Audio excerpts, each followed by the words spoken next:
kita persilahkan pada Ustadz Hari untuk menyampaikan materi. Silakan Ustadz. Ya. Oke, baik. A'udzubillahiminasyaitonirrajim. Bismillahirrahmanirrahim. Alhamdulillahilladzi hadana li hadza wa ma kunna linahtadiya laulan hadanallah. Asyhadu an la ilaha illallah wahdahu la syarikalah wa asyhadu anna Muhammadan abduhu wa rasuluh. Allahumma shalli wa sallim ala sayyidina Muhammadin wa ala alihi wa sahbihi wa wala. Hadirun Bapak Ibu sekalian, ayah bunda, para pemuda dari Hebat Community, komunitas hebat yang saya cintai. Semoga kita tetap istiqomah gitu ya, tetap menuju kepada fitrah kita. Dan pandemik ini sebenarnya hanya jalan saja gitu ya, hanya jalan untuk mengembalikan fitrah-fitrah kita yang barangkali banyak tidak tumbuh ya, atau banyak tidak berkembang dengan baik begitu ya. Mudah-mudahan ini menjadi jalan buat kita. Nah, kalau Pak Ustadz mengatakan inna hadza mardo, ya sungguhnya wabah penyakit ini jundum min junudik gitu ya, tentara dari tentara Allah. Yang mudah-mudahan ini tentara yang Allah kirimkan kepada kita untuk menyadarkan kita. Barangkali selama ini hidup kita tidak selaras dengan fitrah ya. Hidup kita tidak selaras dengan kitabullah. Hidup kita tidak diridhoi oleh Allah Subhanahu wa taala. Hukum jami'an bitaitil Islam. Semoga Allah memulakan kita dengan Islam. Assalamualaikum warahmatullahi wabarakatuh. Waalaikumsalam warahmatullahi wabarakatuh. Ya. Teman-teman sekalian, ya ayah bunda yang saya cintai, pembahasan tentang fitrah ini sekarang kelihatannya mencuat begitu ya, karena memang pandemik ini musibah segala macam itu datang dalam rangka Allah menegur kita, gitu ya, dalam rangka Allah ingin mengembalikan fitrah kita ya. Jadi kalau hari ini kita merasa hidup kok jadi beban begitu ya, ini sebenarnya karena memang Allah bekerja gitu ya. Huwal hayyul qayyum, Allah tegak berdiri dan tidak mengantuk, tidak tidur, sinatu wala naum. Jadi intervensi terus gitu ya. Maka nanti dalam pendidikan fitrah itu, atau dalam kalau bicara tentang semesta atau kosmos, itu ada 3 yang stabil ya. Pertama adalah Allah Subhanahu wa taala, itu yang akan berubah, maka kita harus bersandar kepadanya. Gitu ya, kalau Ustaz Ariano nyebutnya kurikulum Allah begitu. Yang kedua adalah fitrah ya. Fitrah itu yang diinstal dalam diri kita, sehingga kita bisa, sebenarnya kalau fitrah itu baik, kita bisa membedakan mana baik dan mana buruk ya, jadi furqan nanti. Yang ketiga adalah kitabullah ya. Ini adalah sumber dari cara pandang kita tentang dunia gitu ya. Salah pandang tentang dunia tentunya salah semua tentang aktivitas kita. Gitu ya. Jadi Profesor Naqib Alatas, seorang pakar pemikir Islam di Malaysia itu mengatakan bahwa yang menyebabkan loss of adab itu adalah, ya mohon maaf nih, ini orang tamu, ada tamu.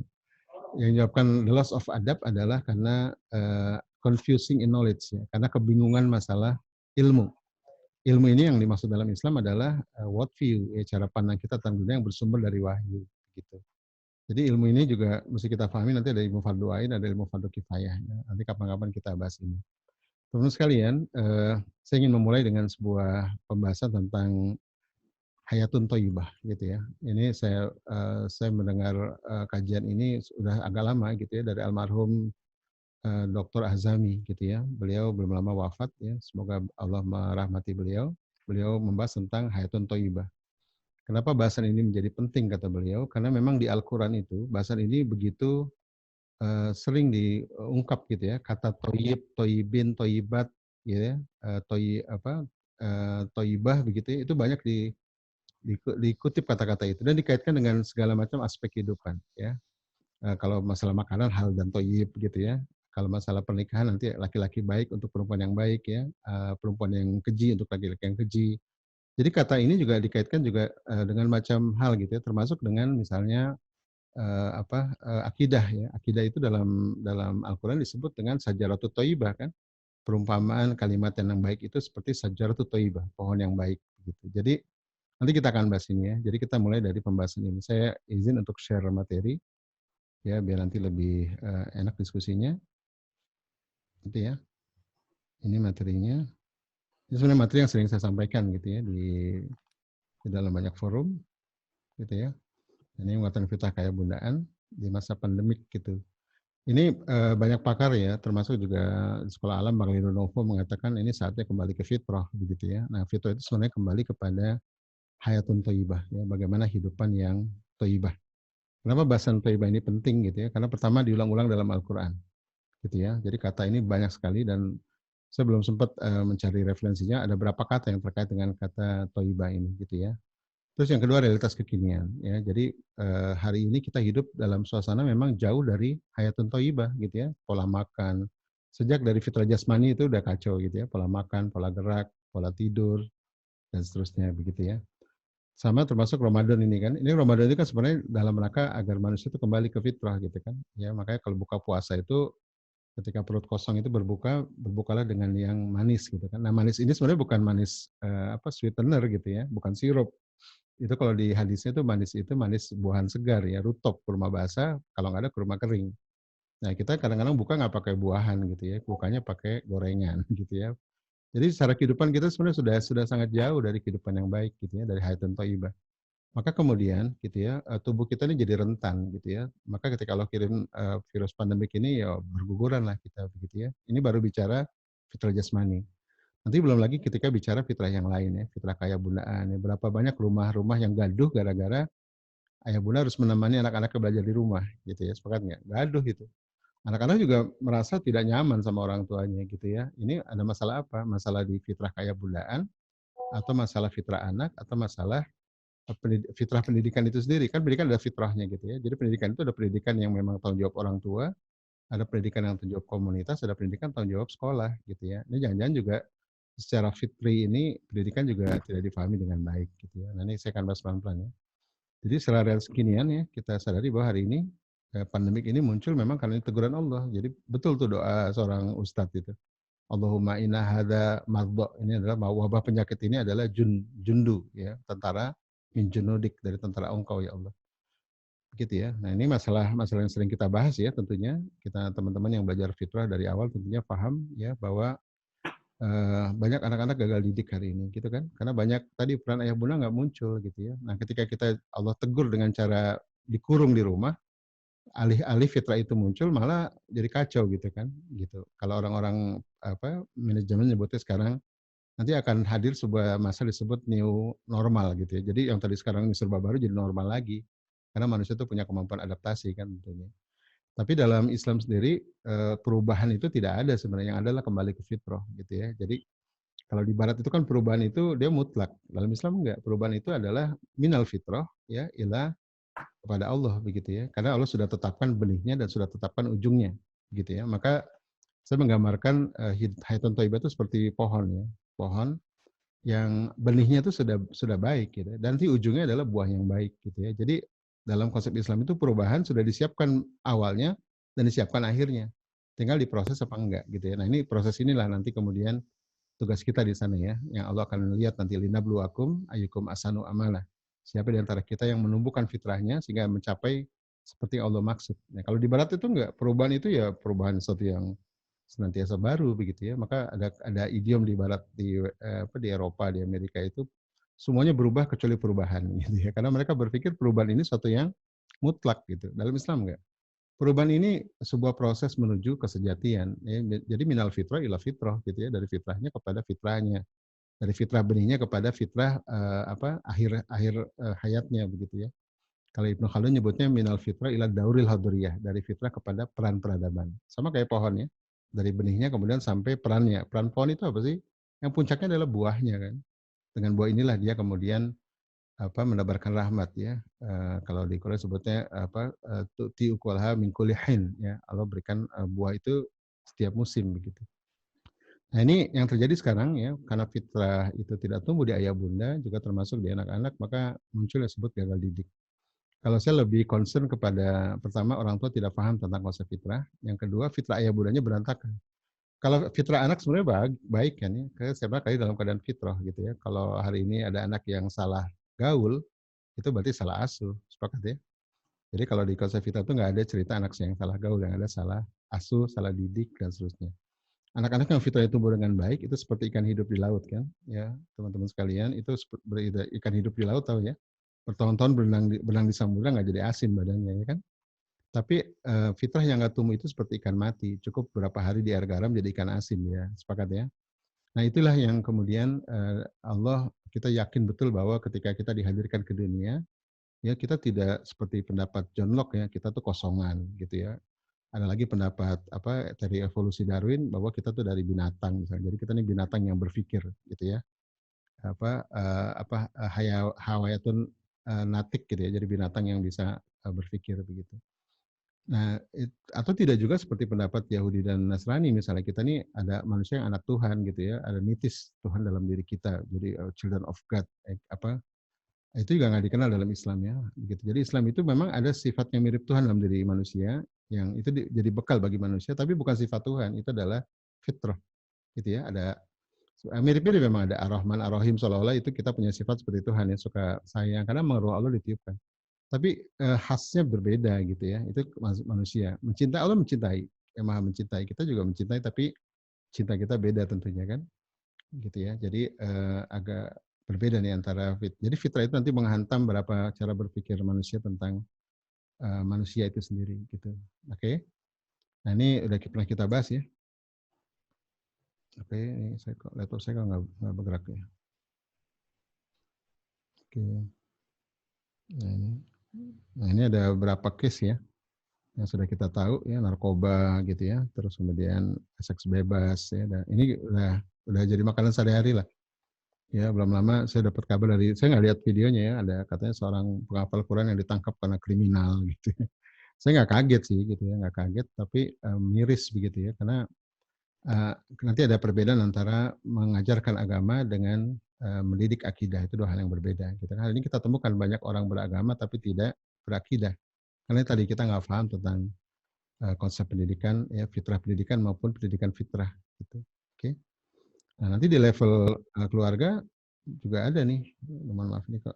Oke. Nah ini nanti efeknya ke rumah tangga juga kan, perceraian.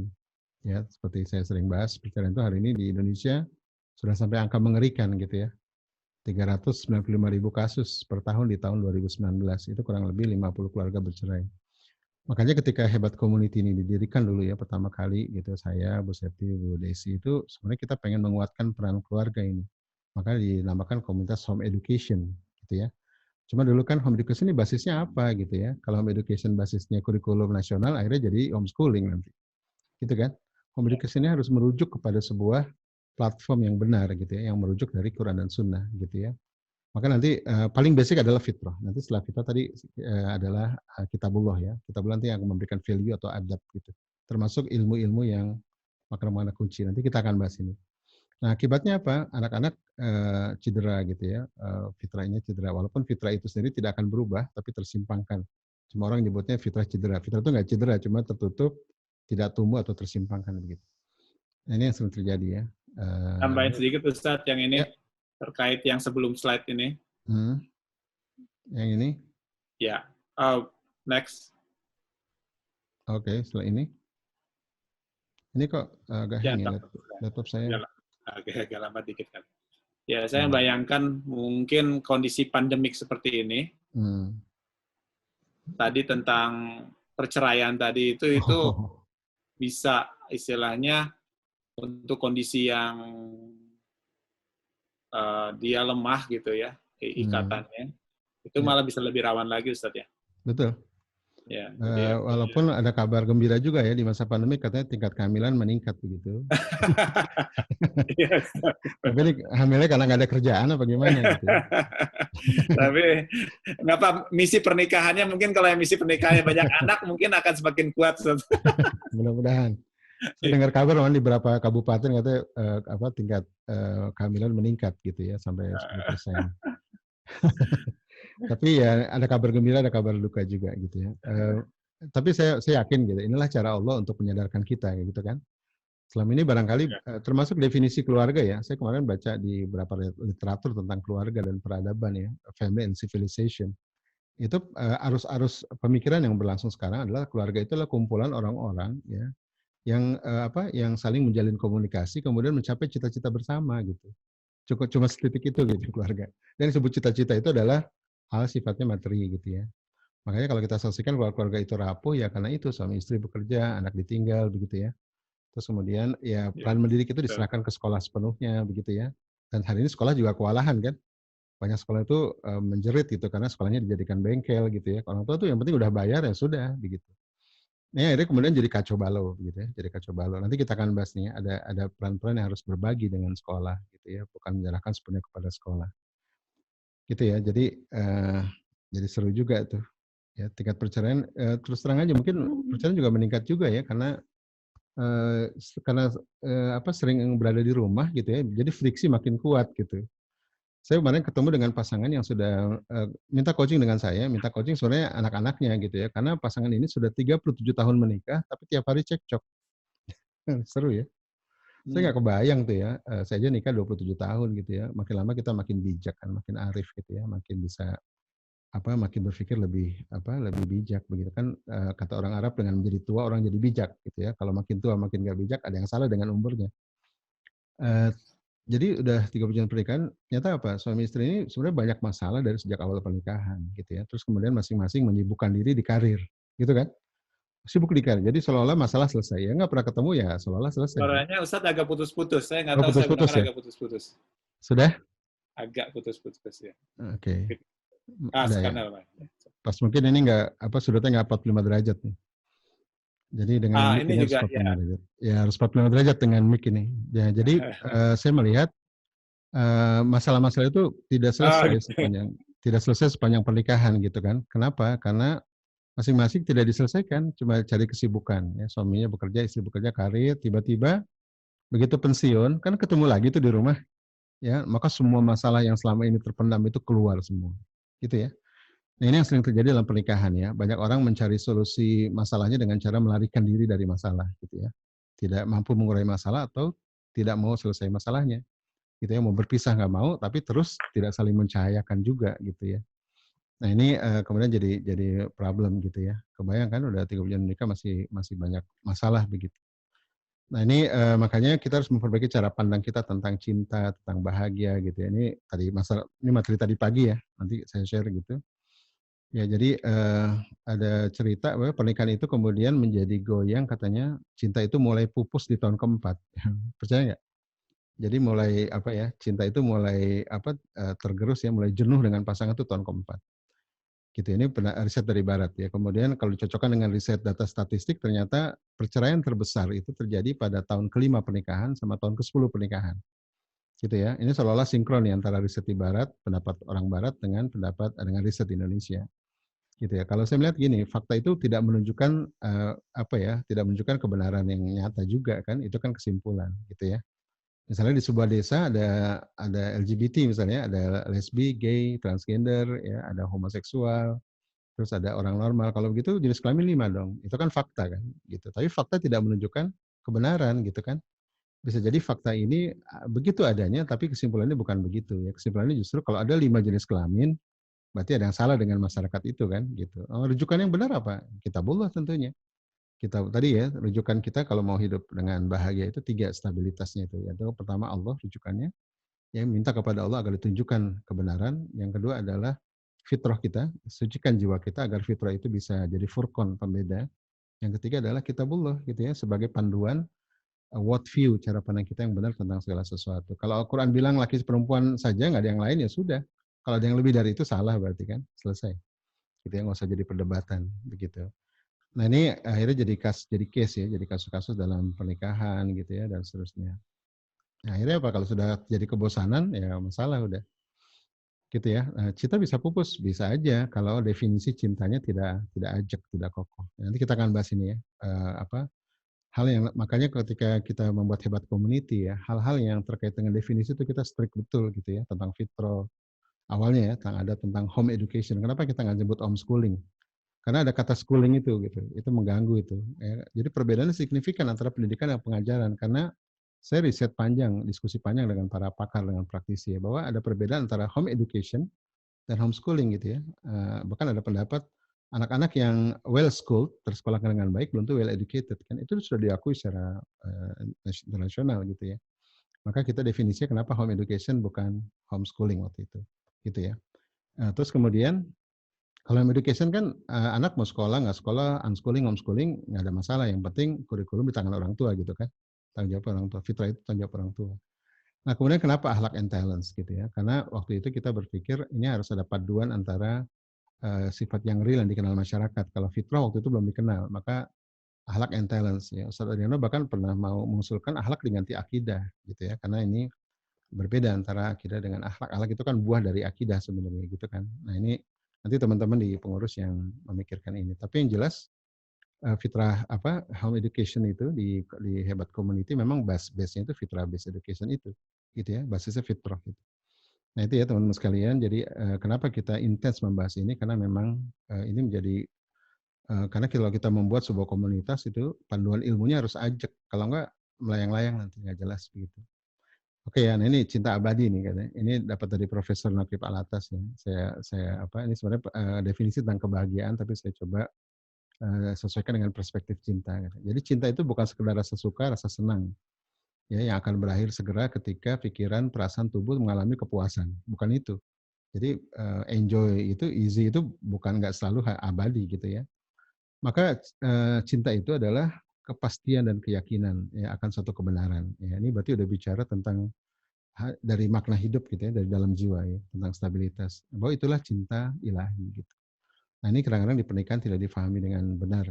Kemudian ya selain meyakini bahwa itu adalah sebuah kepastian gitu ya, maka juga perlu untuk tindakan untuk memenuhi kepastian itu. Nah, jadi ada unsur dinamika ya. Maka dalam pendidikan itu ada stabilitas, ada dinamika kan. Stabilitasnya tadi balik lagi 3 ya, fitrah, kitabullah gitu ya, sama Allah tuh ini stabilitasnya. Dinamikanya apa? Ya ada metodologi, ada proses gitu ya, ada home education, ada community based education gitu ya, ada emisol, itu adalah proses gitu ya. Itu bisa dinamis, bisa berubah sesuai dengan konteks. Termasuk juga daerah dan tempat ya, tempat dan waktu ya. Di Riau dengan di Jawa tentu beda ya, ada konteks tempat. Ada konteks waktu, kita dengan anak kita tentunya ada konteks zaman yang membedakan. Jadi ada yang stabil, ada yang dinamis ya. Ini berlaku pada semua hal, termasuk rumah tangga, termasuk definisi cinta gitu. Kalau cinta cuma diartikan sekedar rasa suka, itu nggak stabil dia, ya kan nggak kokoh. Karena begitu tadi ya, tercapai semua kepuasan kesukaan itu, selesai semua. Ya, yang terjadi adalah tahun-tahun kebosanan ya, dan kehampaan gitu. Nah terus kemudian kalau cuma stabilitas nggak cukup gitu ya, dia harus dinamis. Maka kalau di istilah Islam itu ada yang sifatnya sawabit tetap kokoh, ada yang sifatnya mutaghayyirat ya bergerak gitu. Itu berlaku untuk semua hal. Atom, sejarah. Dalam sejarah juga ada hukum tetap, hukum bergerak dan seterusnya. Gitu ya teman sekalian, saya bahas ini lebih cepat aja biar nanti memudahkan kita. Jadi cinta itu ada cinta ilahi, ada cinta syahwati, ada cinta imani, ada cinta saitoni dan seterusnya gitu ya. Jadi ini kita penting untuk membedakan ini. Dari mana kita tahu? Yang bisa membedakan adalah kolbu kita gitu ya. Maka nanti penting untuk tazkiyatun nafs ya, untuk mensucikan jiwa kita. Makanya kalau di materi-materi pokok Hebat Community itu di depan-depan kan tazkiyatun nafs gitu ya. Karena memang sebelum orang masuk ke praktek ya, maka tazkiyatun nafs harus dikuatkan. Kalau saya coba merinci tazkiyatun nafs itu jadi 5 hal. Muahadah, muraqabah, mujahadah, muaqabah, mujahadah terakhir ya. Muahadah, saya ulangi lagi, muahadah, muraqabah, muhasabah, muaqabah, mujahadah. Ya, ini nanti prakteknya jadi fitrah based life gitu ya. Bagaimana orang tua itu mendapat panduan untuk tazkiyatun nafs tapi membumi tazkiyatun nafs ya, bukan sekedar ritual ya, tapi sudah mewujud ya menjadi sesuatu yang praktis begitu. Nah ini gitu ya. Nah ini Rasulullah juga mengatakan bahagia itu katanya 4 kata Rasulullah. Ini contoh hadis yang menggambarkan bahwa stabilitas dan dinamika itu penting. Kata Rasulullah kebahagiaan itu 4 ya. Istri yang solihah, tetangga yang baik, ya, komunitas jamaah yang baik tentunya, tetangga yang baik. Yang ketiga adalah kendaraan yang cepat, yang keempat rumah yang luas. Gitu. Perhatikan baik-baik ya. 2 pertama yang disebut Rasulullah adalah stabilitas kan.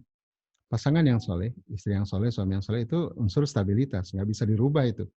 Gitu ya. Yang kedua tetangga yang baik itu unsur stabilitas. Kalau dua ini kacau, kacau semua kan. Simple. Tapi kendaraan yang cepat dan rumah yang luas ini relatif gitu ya, tergantung kebutuhan. Tapi penting nggak? Penting gitu ya. Tapi ini bicara nanti dinamika gitu ya. Sekuat-kuatnya cinta kalau rumahnya sempit bisa nggak cinta gitu ya. Sebaik kokoh-kokohnya cinta kalau nanti kemana-mana susah nggak ada kendaraan yang cepat juga jadi masalah. Tapi ini relatif gitu ya. Tergantung kebutuhan. Nah, jadi itu teman-teman ini contoh dari hadis Rasulullah tentang stability dan dinamika. Jadi saya mau bahas ini. Nah, ini ada cinta Ibrahim dan Hajar ya. Ini cerita tadi saya sampaikan di subuh tadi Muhammad dengan Khadijah. Ini pasangan-pasangan yang secara fitrah masya Allah begitu. Kita bisa bayangkan ya Rasulullah SAW dengan Khadijah misalnya. Ini sejak Rasulullah menikah dengan Khadijah ya sampai kemudian Rasulullah menjadi nabi. Ini kan belum ada panduan Islam, ya belum ada parenting kan. Kenapa Rasulullah itu jadi suami yang baik, ayah yang baik ya? Karena semata-mata fitrahnya tumbuh dengan baik, gitu kan? Kan belum ada risalah Islam belum turun ya, baru ada agama yang hanif gitu ya. Nah itu. Jadi ketika fitrah ini tumbuh nanti apa ya panduan kitabullah lebih masuk lagi. Apalagi kalau seperti kita ya, kalau fitrahnya dikuatkan, ditumbuhkan nanti ada kitabullah ketemu nih dahsyat gitu. Gitu ya. Ini sekedar contoh aja saya cepetin. Ini screen saya yang coret-coret kok. Gitu ya. Jadi rasa cinta itu adalah ini bagian dari peran ayah bunda nanti ya, yaitu ayah itu a man of mission and vision. Ya, laki-laki yang punya misi dan visi yang ajak. Itulah yang terjadi di keluarga Ibrahim alaihissalam. Kenapa Bunda Hajar begitu mendukung perjuangan suaminya? Karena ajak misinya, ya, clear misinya, gitu ya. Kenapa Khadijah begitu mendukung perjuangan suaminya? Karena clear misinya. Dan laki-laki yang didukung oleh istri yang setia sepenuh hati dengan segala kecintaan, misinya, cintanya tak bertepi, gitu kan? Ini bagian dari nanti peran kayak Bunda yang pertama ya, yaitu ayah a man of mission and vision. Kalau Bunda itu a person of love and sincerity. Jadi kita coba lewat ini dulu. Nah ini yang hilang hari ini ya, teman-teman sekalian, yang hilang hari ini dalam kehidupan rumah tangga kita gitu ya. Misi keluarga nggak ada gitu ya. Termasuk nanti kurikulum ya, kurikulum pendidikan di rumah, walaupun mungkin fondasinya fitrah based education begitu ya sebagai panduannya. Cuma nanti konteksnya harus dikontekskan dengan misi ayah. Ayah mau dibawa kemana anak-anaknya gitu, gitu kan? Kalau misi ayah seperti Pak Habibie misalnya, Habibie kan misinya tuh memakmurkan Indonesia. Kan? Dalam pidatonya beliau bilang, saya dan keluarga saya adalah bagian dari masyarakat Indonesia. Ya, dulu, sekarang, dan masa depan. Kalau keluarga ini makmur, maka keluarga saya juga makmur. Gitu kan? Itu misi Pak Habibie. Memakmurkan Indonesia. Solusinya apa? Industri strategis. Ya, kapal terbang dan seterusnya. Maka Pak Habibie anak-anaknya sekolah tinggi kan? Karena biar melanjutkan perjuangan Pak Habibie gitu. Kalau Gen Halilintar gimana? Ya berbeda lagi kan, anaknya nggak sekolah. Kenapa? Karena misi Pak Hali itu mencetak melahirkan para pengusaha yang bertakwa katanya. Saya pernah sepanggung, saya tanya, oh gitu ya Pak? Iya gitu. Dan saya lihat Pak Hali itu biografinya dari sejak muda punya usaha di Margonda, Depok. Kemudian pernah bangkrut, ya itu bisnis saja terus. Ya. Kemudian dia bilang setiap habis sholat subuh tuh anak-anaknya di coaching bisnis. Nah ini sebenarnya ayah benar nih gitu ya. Antara apa yang diyakini, ya melahirkan para pengusaha yang bertakwa, dan apa yang dilakukan gitu ya. Yaitu coaching bisnis anak-anaknya, dan apa yang siapa dirinya itu coherence. Nah ini ayah benar nih gitu ya, coherence. Apa yang diyakini, apa yang dilakukan, dan siapa dirinya itu ketemu dalam sebuah titik perjuangan gitu ya. Ini terlepas dari keluarga Halilintar kecentilan di YouTube ya. Ini saya cerita bahwa koherensi dalam sebuah pernikahan itu penting. Oke, nah ini kenapa Hayatun Thayyibah itu penting tadi, di realitas kekinian kita menjauh dari Hayatun Thayyibah. Yang ketiga, Al-Quran itu merinci setiap aspek ya kehidupan dalam perspektif kata Thayyibah. Kata Thayyib, Thayyibah, Thayyibat gitu ya. Sekarang kita lihat. Dalam spiritual life ya, Rasul menggambarkan bahwa kalimat thayyibah itu seperti sajaratut thayyibah. Jadi bicara thayyibah tapi dalam perspektif keimanan ya, dan dicontohkan seperti pohon gitu ya. Maka saya sering kaitkan fitrah itu dengan pohon. Kenapa? Fitrah itu kan benih gitu ya. Ada yang bertanya, apa hubungannya antara fitrah ya dengan sajaratut thayyibah gitu, dengan haitun thayyibah gitu ya. Banyak orang mengibaratkan fitrah itu sebagai benih. Karena makna fitrah juga salah satunya secara bahasa ya dia tulu muncul ya, atau retak gitu ya, atau pecah gitu. Itu sebenarnya seperti benih dia. Ya, atau para ulama nyebutnya innate goodness, kebaikan bawah itu seperti seed ya, seperti benih yang kemudian ditumbuhkan gitu ya.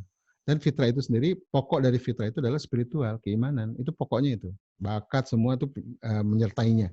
Seksualitas semua menyertainya. Tapi inti dari bakat itu adalah keimanan, ya bukan yang lain-lain.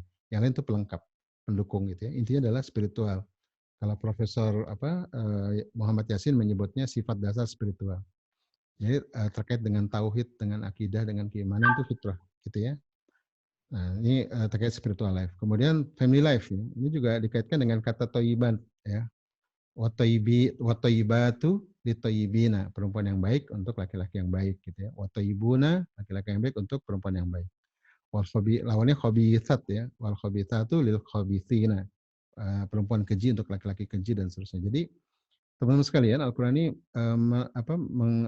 menempelkan juga kata taib ini dalam kehidupan family life. Gitu ya. Jadi kita penting nih milih pasangan yang sama-sama toib gitu ya. Bukan bang toib ya, kalau jarang pulang gitu. Nah, health life juga sama ya, kesehatan dalam hidup juga sama. Dikaitkan dengan makanan, kan ini masalah health life atau work life ya. Kalau cari nafkah ya yang halal dan toib, makan juga yang halal dan toib. Ini beberapa contoh ayat saja. Jadi terkait dengan kata toib gitu ya, itu di macam-macam aspek. Maka saya kemudian yakin ya bahwa kata thayyibat itu, hayatun thayyibah itu menjadi dasar bagi seorang hidup di muka bumi gitu ya. Kalau di barat nyebutnya the good life gitu ya. Nah di barat sendiri kata the good life itu terjemahannya macam-macam ya. Kalau kita clear ya, good life itu ya hayatun thayyibah itu. Nah ini kata-kata yang khusus mengucapkan hayatan thayyibah yaitu surat An-Nahl ya, surat 16 ayat 97. Ini berlaku untuk laki dan perempuan ya. Barang siapa melakukan amal soleh ya dari laki dan perempuan ya min dzakari au untha wa huwa mu'min dengan syarat dia beriman falanuhyiyannahu maka kami akan hidupkan jiwanya, kami munculkan gitu ya hayatan thayyibatan. Maka kami jadikan kehidupannya itu hayatan thayyibatan gitu ya. Jadi in a whole life dalam kehidupan yang secara umum juga hayatan thayyibatan itu diberlaku begitu ya. Dan ini berlaku untuk laki dan perempuan artinya universal begitu. Satu lagi adalah terkait dengan community life. Nah, kalau keluarga-keluarga baik, ya, makanannya baik, semuanya baik, maka nanti akan lahirlah yang disebut dengan baldatun, toyibatun, warubun, gofur, gitu ya. Makanya gerakan home education, gerakan keluarga itu nanti ujungnya adalah peradaban. Sepakat ya? Ya, kalau hari ini kita misalnya mengutuki peradaban, ya maka berhentilah mengutuki peradaban dulu gitu kan. Narasi-narasi di hebat community begitu. Berhentilah meratapi kebiadaban, berhentilah jadi kuli peradaban, jadilah arsitek peradaban gitu kan. Karena memang ya peradaban itu tegak dari rumah gitu ya. Kalau kita ingin pemimpin yang hebat ya, lahir di Indonesia, maka hebatkan anak-anak kita gitu ya, sehingga nanti muncul para leader-leader, baik lokal leader, nanti kemudian puncaknya adalah nation leader atau country leader begitu kan. Jadi ini sebuah sebuah konsep Al-Qur'an gitu ya. Khairul ummah itu nggak muncul begitu aja ya. Khairul ummah itu muncul dari kolektivitas ya, orang-orang yang khair ya, orang-orang yang baik pada sebuah generasi, kemudian muncullah pada puncaknya itu khairul ummah. Termasuk belum lama saya baca buku tentang kelahiran Salahuddin Ayyubi ya. Itu bukunya ditulis oleh seorang dokter disertasinya Majid Kilani ya. Majid Irsan Kilani. Ini bukunya. Kita teman-teman mungkin pernah baca ya. Ini bukunya.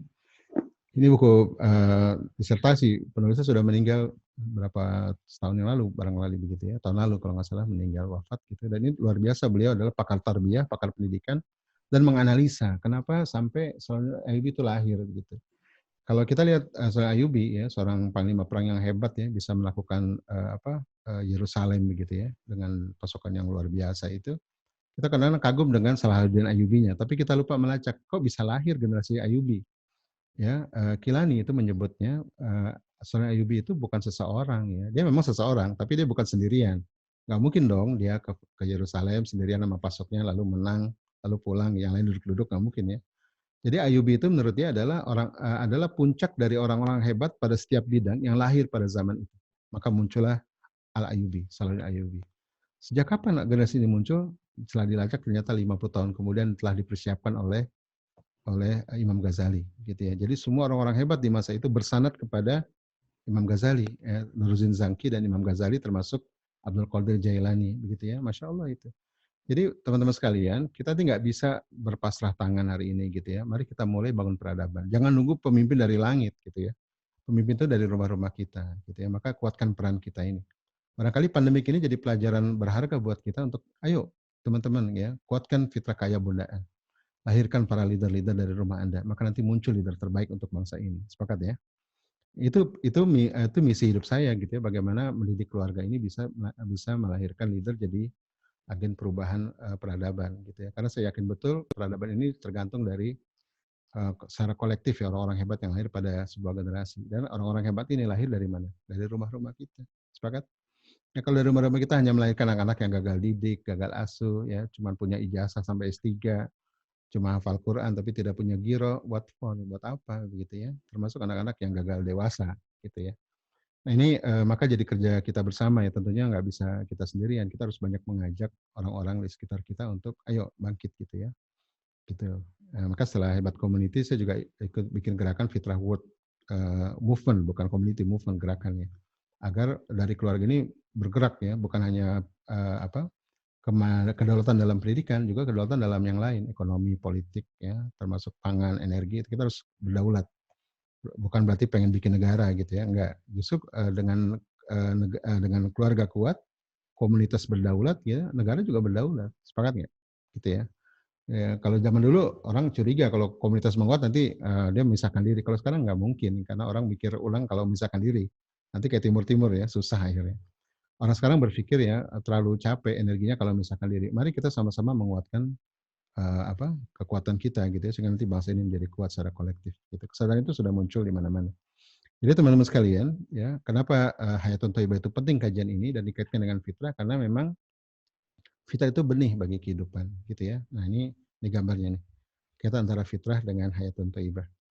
Jadi fitrah itu adalah benih yang baik apabila dirawat dengan sungguh-sungguh maka kelak menjadi pohon yang baik. Sepakat ya? Jadi pohon kehidupan yang akarnya menghujam ke tanah akidahnya, yang batangnya menjulang ke langit dan daunnya nimbun menaungi siapapun dan buahnya menebar manfaat dan rahmat. Yang disebut dengan Darul Hadariyah, peran peradaban adalah buah kan kalau dia skalanya pohon. Kalau skala manusia itu apa? Ya tugas sebagai Khalifatullah fil ard itu yang tadi Pak Gantara sebutkan gitu ya. Khalifah versi apa mau kita jalankan gitu ya. Peran peradaban apa yang mau kita jemput ya. Nanti jadi peran peradaban keluarga gitu. Nah, teman sekalian, ini kok jadi suka hang ya. Ya, agak sedikit kadang-kadang ya. Ini untuk nggak muter film, malah coba muter film malah hang berjamaah gitu. Tapi Ustaz, Ya. nanti filenya bisa di-share Ustaz ya. Sure. Insyaallah. Nah, ini kan ada jadi punten ya, kecepatan jadinya itu. Nah, ini kalau digambarkan jadi fitrah itu dia benih kan. Ya, dia benih, maka dia conception gitu ya. Konsep ini bukan teori ya, konsep ini dia makna ya, benih yang bermakna yang menyimpan semua DNA tumbuhnya gitu ya. Maka dicarikan tanah yang tepat. Nanti tumbuh jadi akar, batang, dan daun gitu kan. Nah, itu adalah good life. Puncak dari good life adalah eksistensi, disebut dengan buah atau bunga gitu ya. Jadi pas betul ya lo kasih perumpamaan Sajaratut Thayyibah itu dalam dengan Hayatun Thayyibah gitu. Ya kalau kita kaitkan dengan fitrah ini dahsyat begitu ya. Nah, ini maka nanti konsep pendidikan kita seperti ini gitu ya. Bagaimana anak-anak kita tumbuh ya, tapi harus perlu apa yang kalau pohon itu perlu apa? Perlu matahari kan. Nah, perlu hidayah gitu. Nah, matahari itulah kalau kita tuh kitabullah yang memandu. Ya maka ada seorang ulama menyebutnya Allah adalah murabi bukan kita. Allah lah murabi sejati bagi anak-anak kita dan diri kita. Karena Allah lah sang pencipta, Allah lah al-khaliq sang pencipta yang telah menciptakan fitrah itu dan bakat-bakat katanya. Dan Allah Jualla telah menyediakan jalan bagi fitrah itu untuk tumbuh berkembang dan sempurna. Gitu ya. Maka dan Allah Jualla yang telah menetapkan syariat untuk memandu fitrah itu agar tumbuh indah, berkembang dan berbahagia. Maka katanya Pak ya, Bunda, para pendidik, just follow the fitrah. Ikut aja fitrah itu. Ya, jangan lebay, jangan lalai. Nanti karena musuh fitrah itu lebay dan lalai. Ya, maka dia akan padahal dengan kitabullah maka akan tumbuh paripurna, gitu ya. Nah, itu yang disebut dengan insan kamil ya, manusia yang tumbuh paripurna gitu ya. Atau dalam konsep lain disebut manusia robani karena selalu berorientasi ke langit. Robaniyin gitu.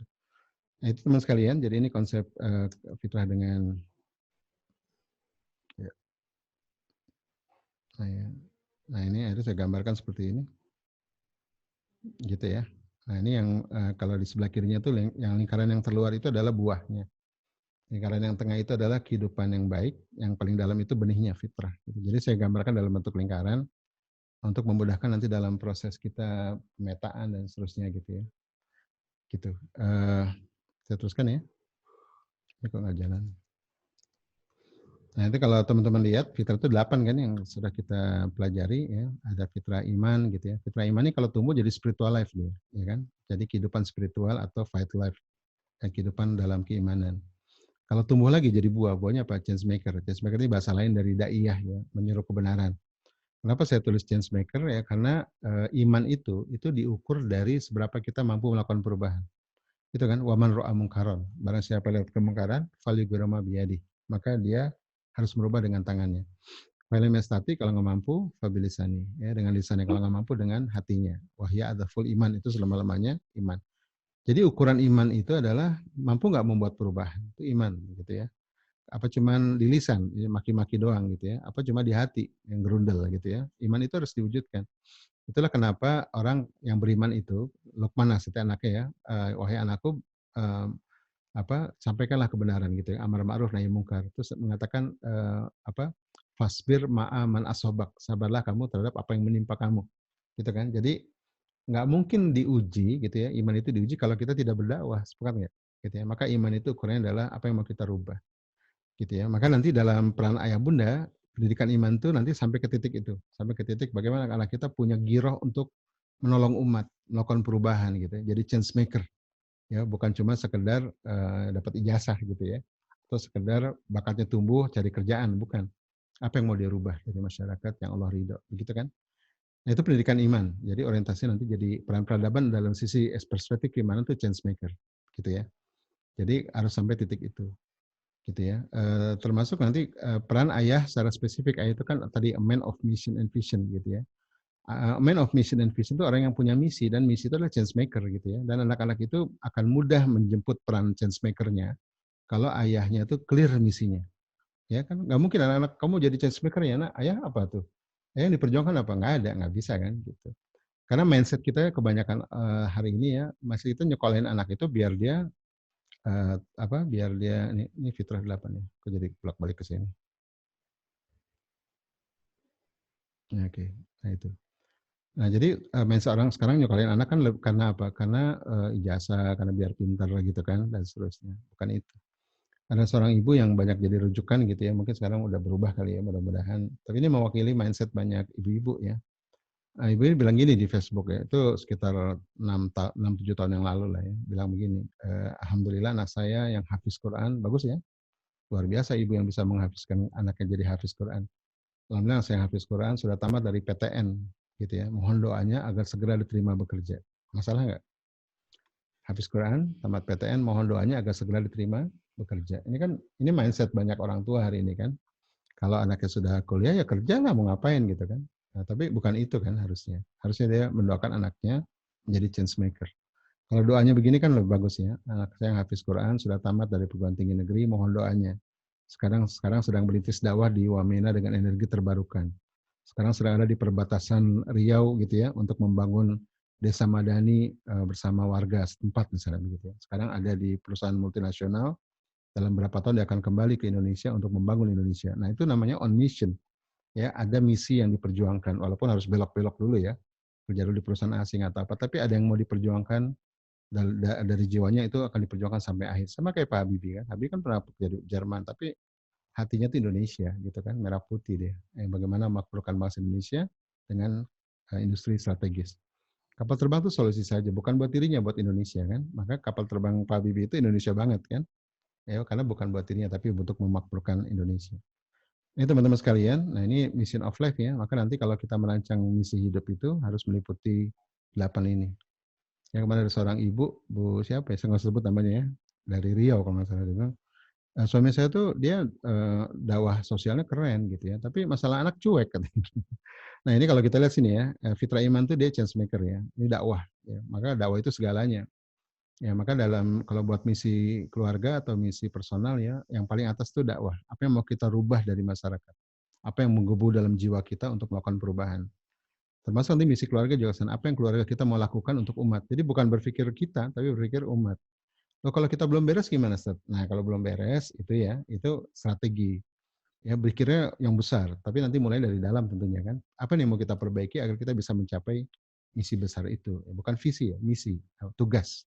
Kalau visi biasanya capaian-capaian yang sifatnya duniawi gitu ya, yang sifatnya nampak. Kalau ini kan misi ya, misi itu dia lebih apa yang mau diperjuangkan sih sampai akhir, yang merekatkan cinta ayah bunda, yang membuat anak-anak mau berjuang bersama, yang membuat nanti 3 paket Bani Adam itu kita dapatkan ketika kita mati ya. Kan kata Rasulullah kalau Bani Adam mati itu wafat ya, maka terputus amalnya kan, kecuali 3 hal. Anak yang soleh yang mendoakan, amal jariah, ilmu manfaat. Mudah-mudahan kita dapat ini kalau kita punya misi perjuangan gitu kan, ada yang kita wariskan. Bukan harta, tapi perjuangan yang kita wariskan. Maka nanti konsep pendidikan parenting dalam Islam sebenarnya regeneration parenting gitu ya. Anak-anak melanjutkan perjuangan ayah ibu, bukan sekadar parenting-parentingan, tapi regeneration. Waladina amanu wa tabatun dzurriyyatahum bi imanin alhaqna bihim dzurriyyatahum. Orang-orang yang beriman yang diikuti anak dan keturunan dalam keimanan, kami akan sambungkan mereka. Ini surat At-Tur ya, surat 52 ayat 21. Ya, itu clear tuh. Orang-orang yang beriman yang diikuti anak keturunannya dalam keimanan, kami akan sambungkan. Jadi anak-anak kita bukan hanya anak biologis, tapi anak ideologis gitu ya. Dan anak ideologis itu bukan sekedar sama-sama beriman, tapi anak-anak yang melanjutkan perjuangan. Ya, karena tadi perjuangan itu kan iman ya, apa yang mau disuruh dari kebenaran. Nah gitu ya Bapak Ibu. Jadi kalau suami kita sibuk di dakwah sosial, tapi di keluarga berantakan, segala macam berantakan, mungkin dia belum sadar. Ya, nanti pada sebuah titik berantakan semua tuh, gitu ya. Pernah dengar cerita kan di Bandung kalau tidak salah berapa tahun yang lalu ya, ada seorang ibu membunuh anak-anaknya gitu ya. Itu padahal itu keluarga Islami, ya, padahal suaminya itu aktivis dakwah, pengurus zakat, mohon maaf gitu ya. Tapi di rumah tangga dia nggak ajak jadi ayah, ya. Jadi nggak apa, istrinya nggak nyaman, akhirnya depresi, kemudian membunuh anak-anaknya. Karena kan jadi cerita sedih bukan, gitu ya. Jadi kalau maka Rasulullah yang terbaik di antara kalian itu yang paling baik pada keluarganya, gitu ya. Jadi saya sering bilang kalau Anda hebat dalam dakwah, hebat dalam bisnis, hebat dalam apapun, makin jauh sama keluarga, Anda wrong direction, Anda salah jalan, gitu ya. Karena sepanjang sejarah laki-laki hebat itu, ya, termasuk para nabi, makin dia hebat, makin dia dekat sama anak dan istri. Sepakat nggak? Sepakat ya, insya Allah. Gitu. Jadi contoh-contoh udah banyak gitu. Cuman lagi-lagi tadi ya, mindset kita tentang apa, tentang dakwah barangkali juga masih berpikir dakwah itu ya keluar gitu. Betul dakwah itu keluar, tapi peran-peranan harus terintegrasi dalam konsep itu gitu ya. Gitu ya. Maka di sini nanti di Family Life ini ada namanya Regeneration Maker. Ini, di yang warna merah ini. Nah, ini peran fitrah dalam membuat misi hidup ya. Kita Regeneration Maker. Nah, kan fungsi-fungsi pendidikan nanti harus terlibat dalam ini. Nanti kita akan bahas. Nah, ini peran ayah ya secara lengkap begitu di dalam konsep. Ini dari Ustadz Adriano Rusfi, tapi saya cluster berdasarkan fitrah ya, jadi saya buat menjadi 8. Gitu ya. Jadi main of mission and vision ini terkait dengan keimanan, gitu ya. Jadi ayah itu punya misi visi itu terkait dengan keimanan, bukan dengan yang lain dan seterusnya gitu ya. Itu kita bahas cepat ini aja. Nah, ini saya coba ngasih gambaran ya. Nanti ini slide terakhir barangkali. Saya ingin coba teman-teman biar bisa melihat kaitan antara dimensi kehidupan, ya, dimensi peran ayah, dimensi peran bunda, sama efek dalam pendidikan. Ya, ini terkait dengan keimanan ya. Ini saya ambil contoh ini, fitrah iman misalnya. Fitrah iman itu kan, ya nanti akan tumbuh jadi kehidupan hayatun thayyibah. Jadi spiritual life ya, jadi kehidupan spiritual di keluarga begitu ya. Kemudian dimensi peran ayah terkait keimanan itu adalah a man of mission and vision. Sepakat ya? Tadi kita sebut change maker. Nah, jadi ayah itu harus jadi imam, harus jadi change maker ya. Maka istilahnya yang disebut ayah itu adalah fan the mission, show the mission, lead the mission. Ya. Ibaratnya imam sholat lah. Imam sholat itu kalau nggak tahu kiblat gimana ceritanya gitu ya. Maka imam sholat itu kan yang menunjukkan arah kiblat, ya, yang memimpin sholat gitu ya, dan yang membuat narasi sholat itu, ya, doa-doanya begitu. Nah, ini. Terus kemudian peran bunda. Nah, peran bunda yang terkait keimanan adalah a person of love and sincerity. Ya, ini peran bunda terkait keimanan. Tapi secara umum sama-sama change maker gitu ya. Tapi bunda nanti ada porsi mendukung ayah ya, karena secara adab ya dia harus tunduk pada misi suaminya, gitu kan. Nah, kemudian efek dalam pendidikan apa gitu ya. Ini saya nggak terlalu terlihat. Efek dalam pendidikan nanti kita lihat ya. Ayah itu nanti pembentuk fikroh ya. Kalau bunda tuh pembentuk hati ya, wadah daripada daripada fikroh. Jadi ayah itu kan laki-laki ya. Dia bicara hitam putih ya, bicara iya tidak. Nah, ayat itu nanti bicara tentang fikroh. Kalau bunda tentang bagaimana menumbuhkan kesetiaan, kecintaan, gitu ya. Itu sisi bunda, begitu. Oke. Nah, makanya fitrah keimanan kita lihat ya. Kalau secara spiritual, secara keimanan itu mengalami tumbuh dengan baik ya, good spiritual life atau antusias dalam beribadah dan berdakwah, nanti efek kemana? Efeknya nanti pasti ke peran ayah, ya, gitu, peran ayah, itu kan?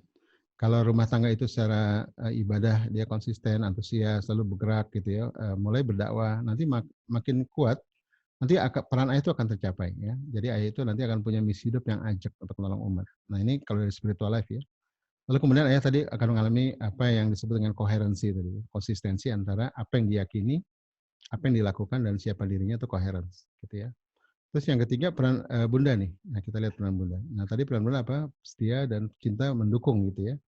Nah, maka nanti ini peran bunda ya terkait dengan spiritual life. Jadi kalau suasana atmosfer keluarga itu penuh keimanan begitu ya, nanti pada sebuah titik ayah akan menemukan misi hidupnya dengan ajak. Dan bunda itu jadi lebih tenang bunda itu. Kenapa? Jelas apa yang didukung ya. Karena perempuan itu kan gitu ya, dia lebih tenang ketika imamnya jelas kiblatnya gitu kan.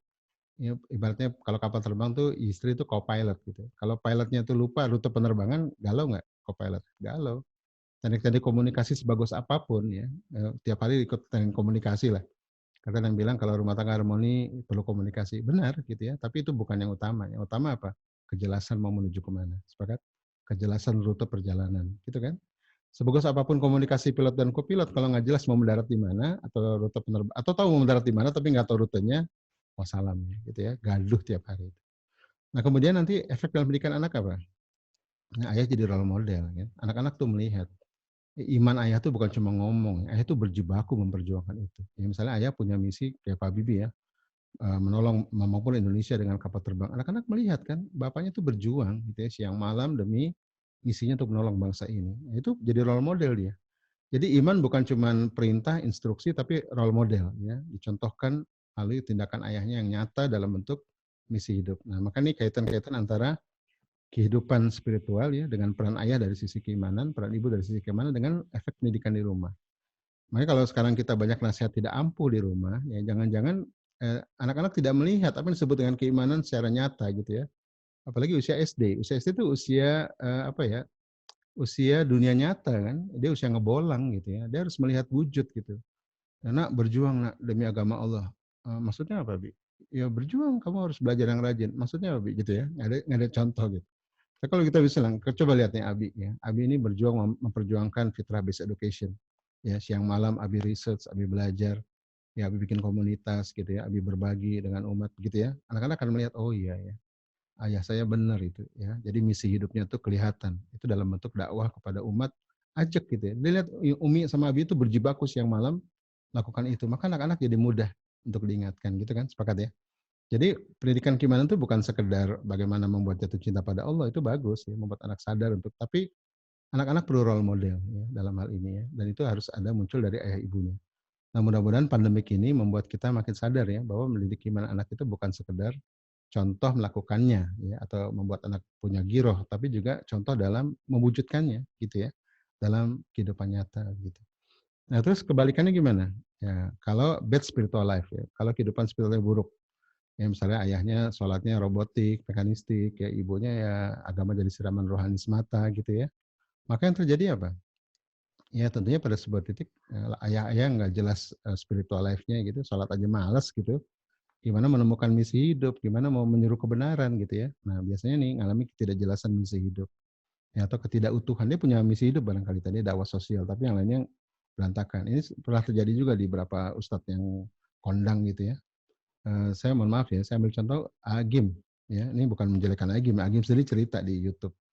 Dia bilang, saya dulu dakwah katanya di Geger Kalong gitu ya. Akhirnya kemudian mulai terkenal, harus sibuk dari TV ke TV kan. Anak istri keteleleran, katanya nggak keurus gitu. Akhirnya berubah tuh dari Darul Tauhid jadi Darul Duit kan. Jadi ulama sekelas Agim aja bisa menyimpang gitu ya. Padahal itu misi dakwah yang dakwah langsung ya, penceramah begitu ya atau untuk pemberdayaan umat begitu. Gimana kalau dakwah yang sifatnya tidak langsung terkait gitu ya, terkait dengan kehutanan, kelestarian, itu bisa dengan mudah kalau nggak utuh gitu ya. Maka penting nih, jadi ada orang yang nggak punya misi hidup atau punya misi hidup tapi tidak utuh dia, hanya misalnya dakwah saja, ya bakatnya nggak jelas, dengan keluarga nggak jelas gitu ya. Nanti ujungnya akan jadi obsesi pada dunia atau tidak koheren ya dalam perjuangan. Ini ayah biasanya terjadi ini. Akhirnya jadi obses gitu ya, yang dicapai ya yang penting semua tercapai secara ekonomi gitu. Ekonomi penting tapi jangan jadi tujuan gitu ya. Materi, kekayaan itu adalah efek dari kebaikan, dari manfaat dan waktu itu efek dari apa? Dari peran peradaban yang kita jalankan kan, sepakat ya. Nah Bunda gimana? Nah kalau ayah nggak punya misi, Bunda udah pasti bingung gitu kan. Dia makmum kan. Kalau imam nggak punya misi, makmumnya gimana? Galau gitu ya. Kopilotnya bingung, stres dia gitu ya, atau dia ambil take over peran ayah. Nah karena dia ambil peran ayah, oh dia bikin misi, bikin apa, maka tergerus keibuannya. Ya maka banyak hari ini ibu jadi pencemas, gampang marah, sumbunya pendek gitu ya. Itu kenapa? Karena para ayah membatasi dirinya hanya cari nafkah gitu ya. Akibatnya ibu take over peran-peran ayah, termasuk bikin misi itu ibu kadang-kadang. Ya bahkan sering ya. Akhirnya apa? Karena ketidakpastian itu, akhirnya ibu ambil peran ayah. Akhirnya ibu jadi keayahan. Efeknya kemana? Efeknya jelas ke anak-anak gitu kan. Ya fitrah yang tertukar segala macam ya, anak-anak kemudian tidak melihat contoh ya, apa sih yang disebut ikhlas itu, apa sih disebut berjuang itu, gitu ya. Ini umur saya sekarang udah 51 ya, saya bukan sempurna gitu ya, karena saya dulu nggak sempurna, saya banyak merenung ya, saya banyak melihat anak-anak saya ada yang kurang, ada yang nggak tumbuh gitu ya, ada yang tidak mencapai goals-nya gitu ya, maka saya coba menggali ini dan memperbaiki terus gitu ya. Maka Allah kasih lagi anak tuh, saya anak kelima gitu ya. Padahal tadi udah pengen stop aja, kasih kelima gitu ya. Saya ngomong istri, bisa terusin nggak sampai 10? Dia bilang udah 40 Bi, umurnya gitu. Kalau masih bisa terus, saya terus tuh gitu ya. Gitu. Jadi apa? Jadi nampak gitu ya, perbedaan tiap anak-anak itu berkaitan dengan pemahaman saya tentang konsep ini ya. Karena saya juga banyak belajar, banyak merenung gitu ya, banyak melihat gitu ya. Berapa anak saya tuh fokusnya di bakat saja. Dan saya lihat nggak cukup ya, bakat itu nanti pada sebuah titik akan mengalami kejenuhan juga gitu ya. Iman saja juga nggak cukup ya, perlu bakat juga gitu ya. Iman saja, bakat saja nggak cukup, perlu seksualitas juga gitu ya. Nanti jadi melambai. Jadi 8 fitrah itu teman sekalian harus tumbuh. Ini contoh dari fitrah iman ya, untuk apa, dimensi kehidupan, good life, dimensi peran ayah, dimensi peran bunda terkait dengan misi hidupnya, juga efek dalam pendidikan. Jadi kita bisa perhatikan di matriks ini ya. Kalau kita sebagai orang tua ya tidak coba merancang good life ya, atau merancang kehidupan yang baik, nanti tidak akan tercapai itu yang disebut dengan misi hidup gitu ya. Nanti kemudian tidak akan tercapai juga. Kalau istri sifatnya follower ya, kalau imamnya oke dia cepat ya upgrade. Tapi kalau imam nggak oke dia goyang biasa istri. Nah kita bisa saksikan di sini. Ini contoh dari satu sisi fitrah aja, satu dimensi fitrah iman, dimensi keimanan. Nanti efeknya ke anak-anak gitu ya. Nah gitu. Itu fitrah iman. Nah, contoh yang kedua fitrah bakat. Nah, sama saya buat komparasi gini, gitu ya. Nah, ini dimensi kehidupan nih kan jadi apa? Business life ya. Jadi kalau saya bakat itu menurut saya itu dia dimensi business life atau work life. Nggak bisa dibawa ke family life gitu ya, nggak bisa dibawa ke imanan karena ini bicara tentang kinerja. Kalau iman itu bicara tentang apa? Agility ya, tentang tauhid gitu ya, tentang keberanian. Maka orang-orang yang beriman itu kan Allah berikan keberanian kan. Innalladzina qalu rabbunallah tsumastaqamu tatanazzalu alaihimul malaikatahu gitu ya. Ala takhafu wala tazanu. Jadi orang beriman itu yang istiqomah itu Allah berikan mereka keberanian ya. Ala takhafu wala tazanu. Ya Allah tanamkan itu rasa tidak takut dan tidak gentar gitu, tidak sedih termasuk gitu ya. Maka kalau bicara keberanian itu bicara apa? Fitrah iman. Kalau fitrah bakat ini bicara tentang kinerja ya, gitu kan. Karena dikaitkan dengan amal. Surah 17:84 itu kan kul kullu ya'malu ala syakilati. Katakanlah yang Muhammad setiap kalian beramal menurut bakat pembawaan masing-masing. Jadi nggak ngomong iman tuh, ngomong amal, ya ngomong kinerja. Ya maka disebut sakila ya kan. Jadi sakila terkait bakat. Dan bakat ini nggak cukup ya, maka bakat ini nanti harus diarahkan ke sabila. Maka di ayat berikutnya farobukum ma'lamu biman wahda sabila. Dan Roh pula yang paling tahu siapa yang paling benar jalannya. Nah, sabila itulah panggilan langit ya, misi hidup dalam keimanan, apa yang mau diperjuangkan untuk agama Allah. Kalau misi hidup itu bakat ya, nanti pada sebuah bakat itu penting ya, penting nanti sebagai tongkat musanya kalau saya nyebutnya gitu. Ya, sebagai tongkat musa untuk solusi bagi misi hidup. Ini penting gitu ya, bukan nggak penting. Kalau orang nggak bakatnya nggak tumbuh ya, berangkat ke medan perang, punya giro, itu ibaratnya berangkat ke medan perang lupa bawa pedang gitu ya. Tapi kalau bakatnya hebat, nggak punya giroh keimanan, itu ibaratnya apa? Orang jago main pedang, itu cuma di sirkus, kebayang nggak? Apa yang terjadi itu? Dia enjoy, easy, excellent, nyenengin orang, manfaat, manfaat, nyenengin orang kok, dapat duit iya. Tapi kalau cuma di sirkus, untuk apa gitu kan? Buat apa? Harus ada yang diperjuangkan. Maka Allah nyebut di surat 17:84 itu di ujung, Farabukum a'lamu biman wahada sabila. Dan Rabbmu lah yang paling tahu siapa yang paling benar jalannya. Jadi ada unsur goibnya tuh, ada unsur tasawufnya di sana. Ada unsur maknawiyah. Gitu ya. Nah, ini bakat saya bahas. Bakat itu penting sebagai harus diasah juga gitu ya, sebagai tools, sebagai pedangnya. Gitu ya. Nah, ini kalau para secara kehidupan ya, bakat ini tumbuh, maka akan jadi asumsi konsisten dalam bekerja, berkarir ya, berbisnis, produktif lah. Kan bicara productivity ya, kinerja. Terus punya karya begitu ya. Jadi keluarga-keluarga yang bakatnya tumbuh ini pasti punya karya gitu ya. Cuma tadi ya kalau nggak dikaitkan dengan keimanan, nanti cuma cari duit doang gitu kan, buat apa gitu kan. Maka di barat pun sekarang ya coach-coach bisnis itu bilang jangan pernah berpikir uang ya, tapi berpikirlah problem solving gitu ya. Gitu kan walaupun mereka masih berpikir bakat juga. Gitu ya, bukan berpikir langit ya gitu. Saya ingin menjelaskan gini, apa yang bisa menjelaskan. Tahu Robin Williams ya, orang yang komedian berbakat, talented ya, sangat berbakat itu. Kaya, nyenengin orang, followernya banyak, famous gitu ya. Banyak sedekah, tapi matinya mana? Di lemari, gantung diri. Kenapa? Karena bakat nggak cukup teman-teman ya. Pada sebuah titik orang mengalami kebosanan juga gitu ya. Karena apa? Harus ada yang abadi gitu ya. Ada yang abadi dan abadi itu disebut kepastian suatu yang kebenaran mutlak ya atau kebenaran tertinggi. Tadi kita sebut dengan stabilitas itu.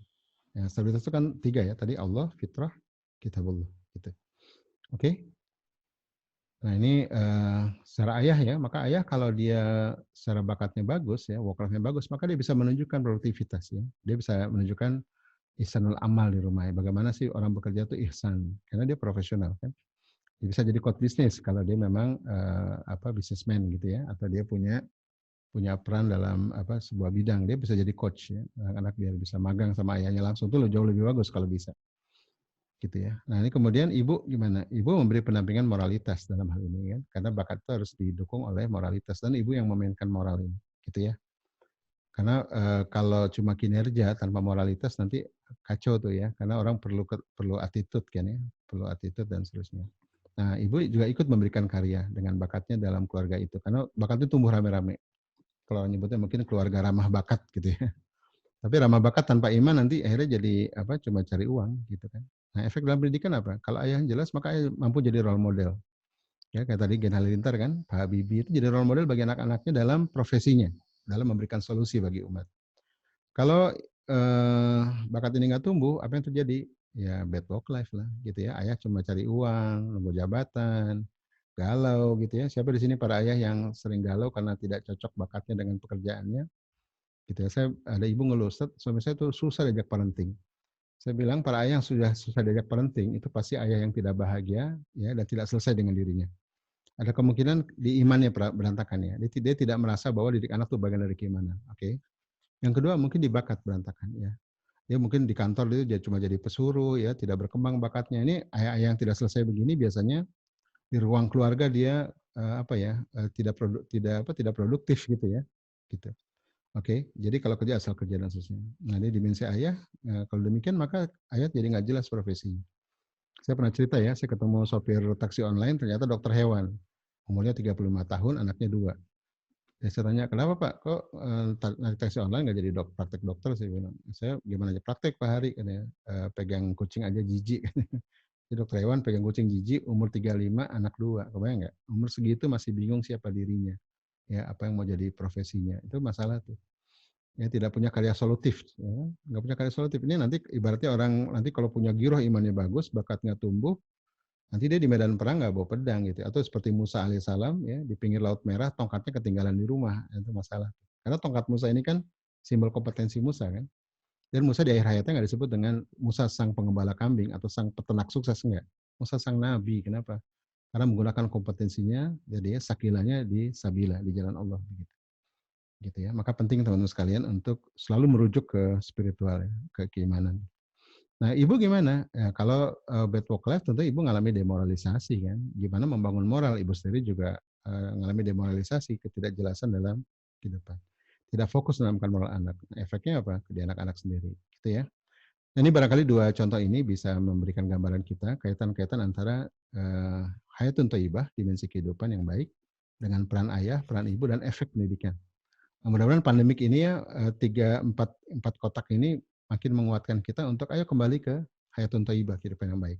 Sehingga peran ayah, peran ibu bisa kita aktualisasi dengan lebih baik. Efeknya kemana? Anak dan keturunan. Gitu ya. Anak dan keturunan gitu ya. Jadi orang tuh mau serius kalau ini urusan anak dan keturunan kan. Karena ini yang akan membawa kita terus sampai kapanpun. Kan nggak ada mantan anak gitu ya. Anak ini kebawa sampai akhirat. Dan ada sebuah hadis yang saya nggak tahu sanadnya tapi banyak dikutip ya. Nanti anak dan istri itu bergantungan di kaki para ayah meminta pertanggungjawabannya. Gitu ya.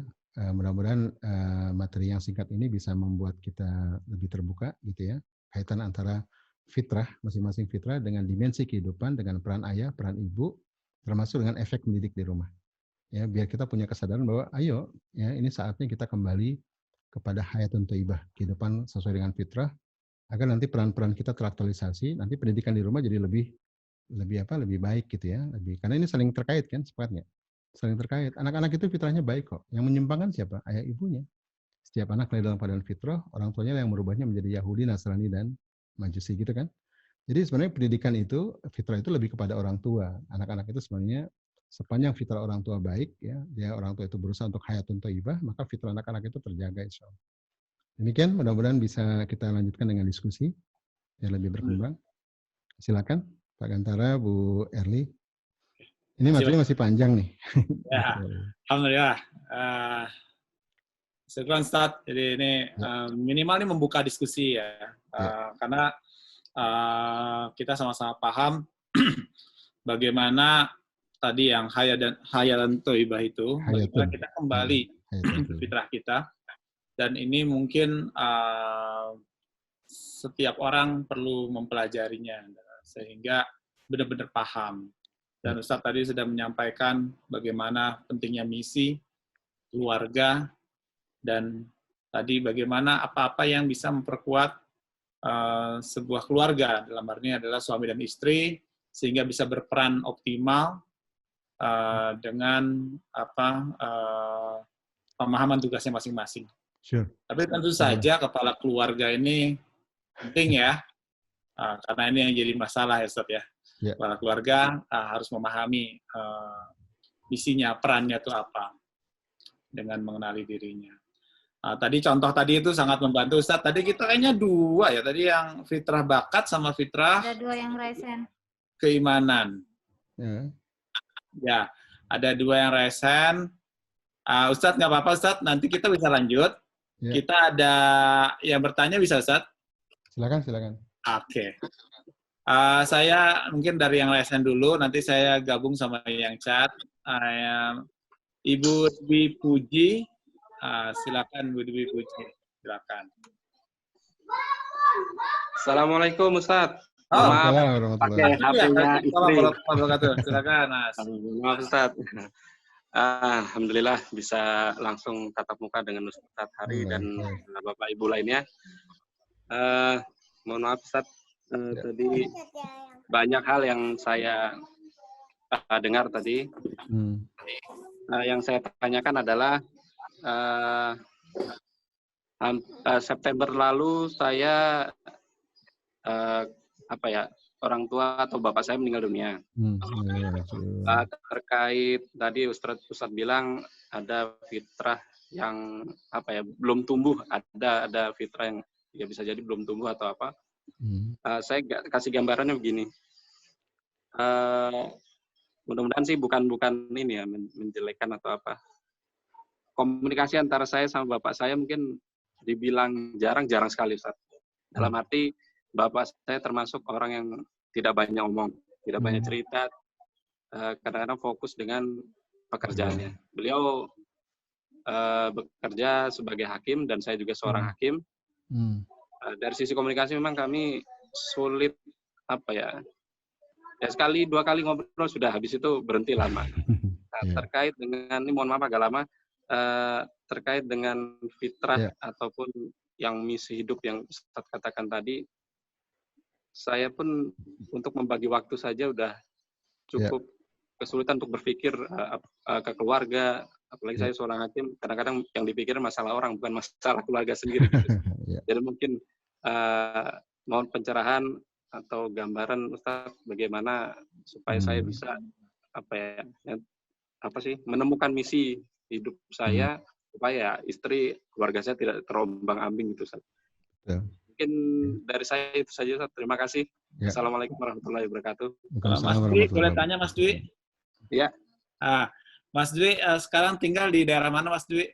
Saya di Tenggarong, Kalimantan Timur. Kalimantan Timur. Anak usia berapa aja Mas Dwi?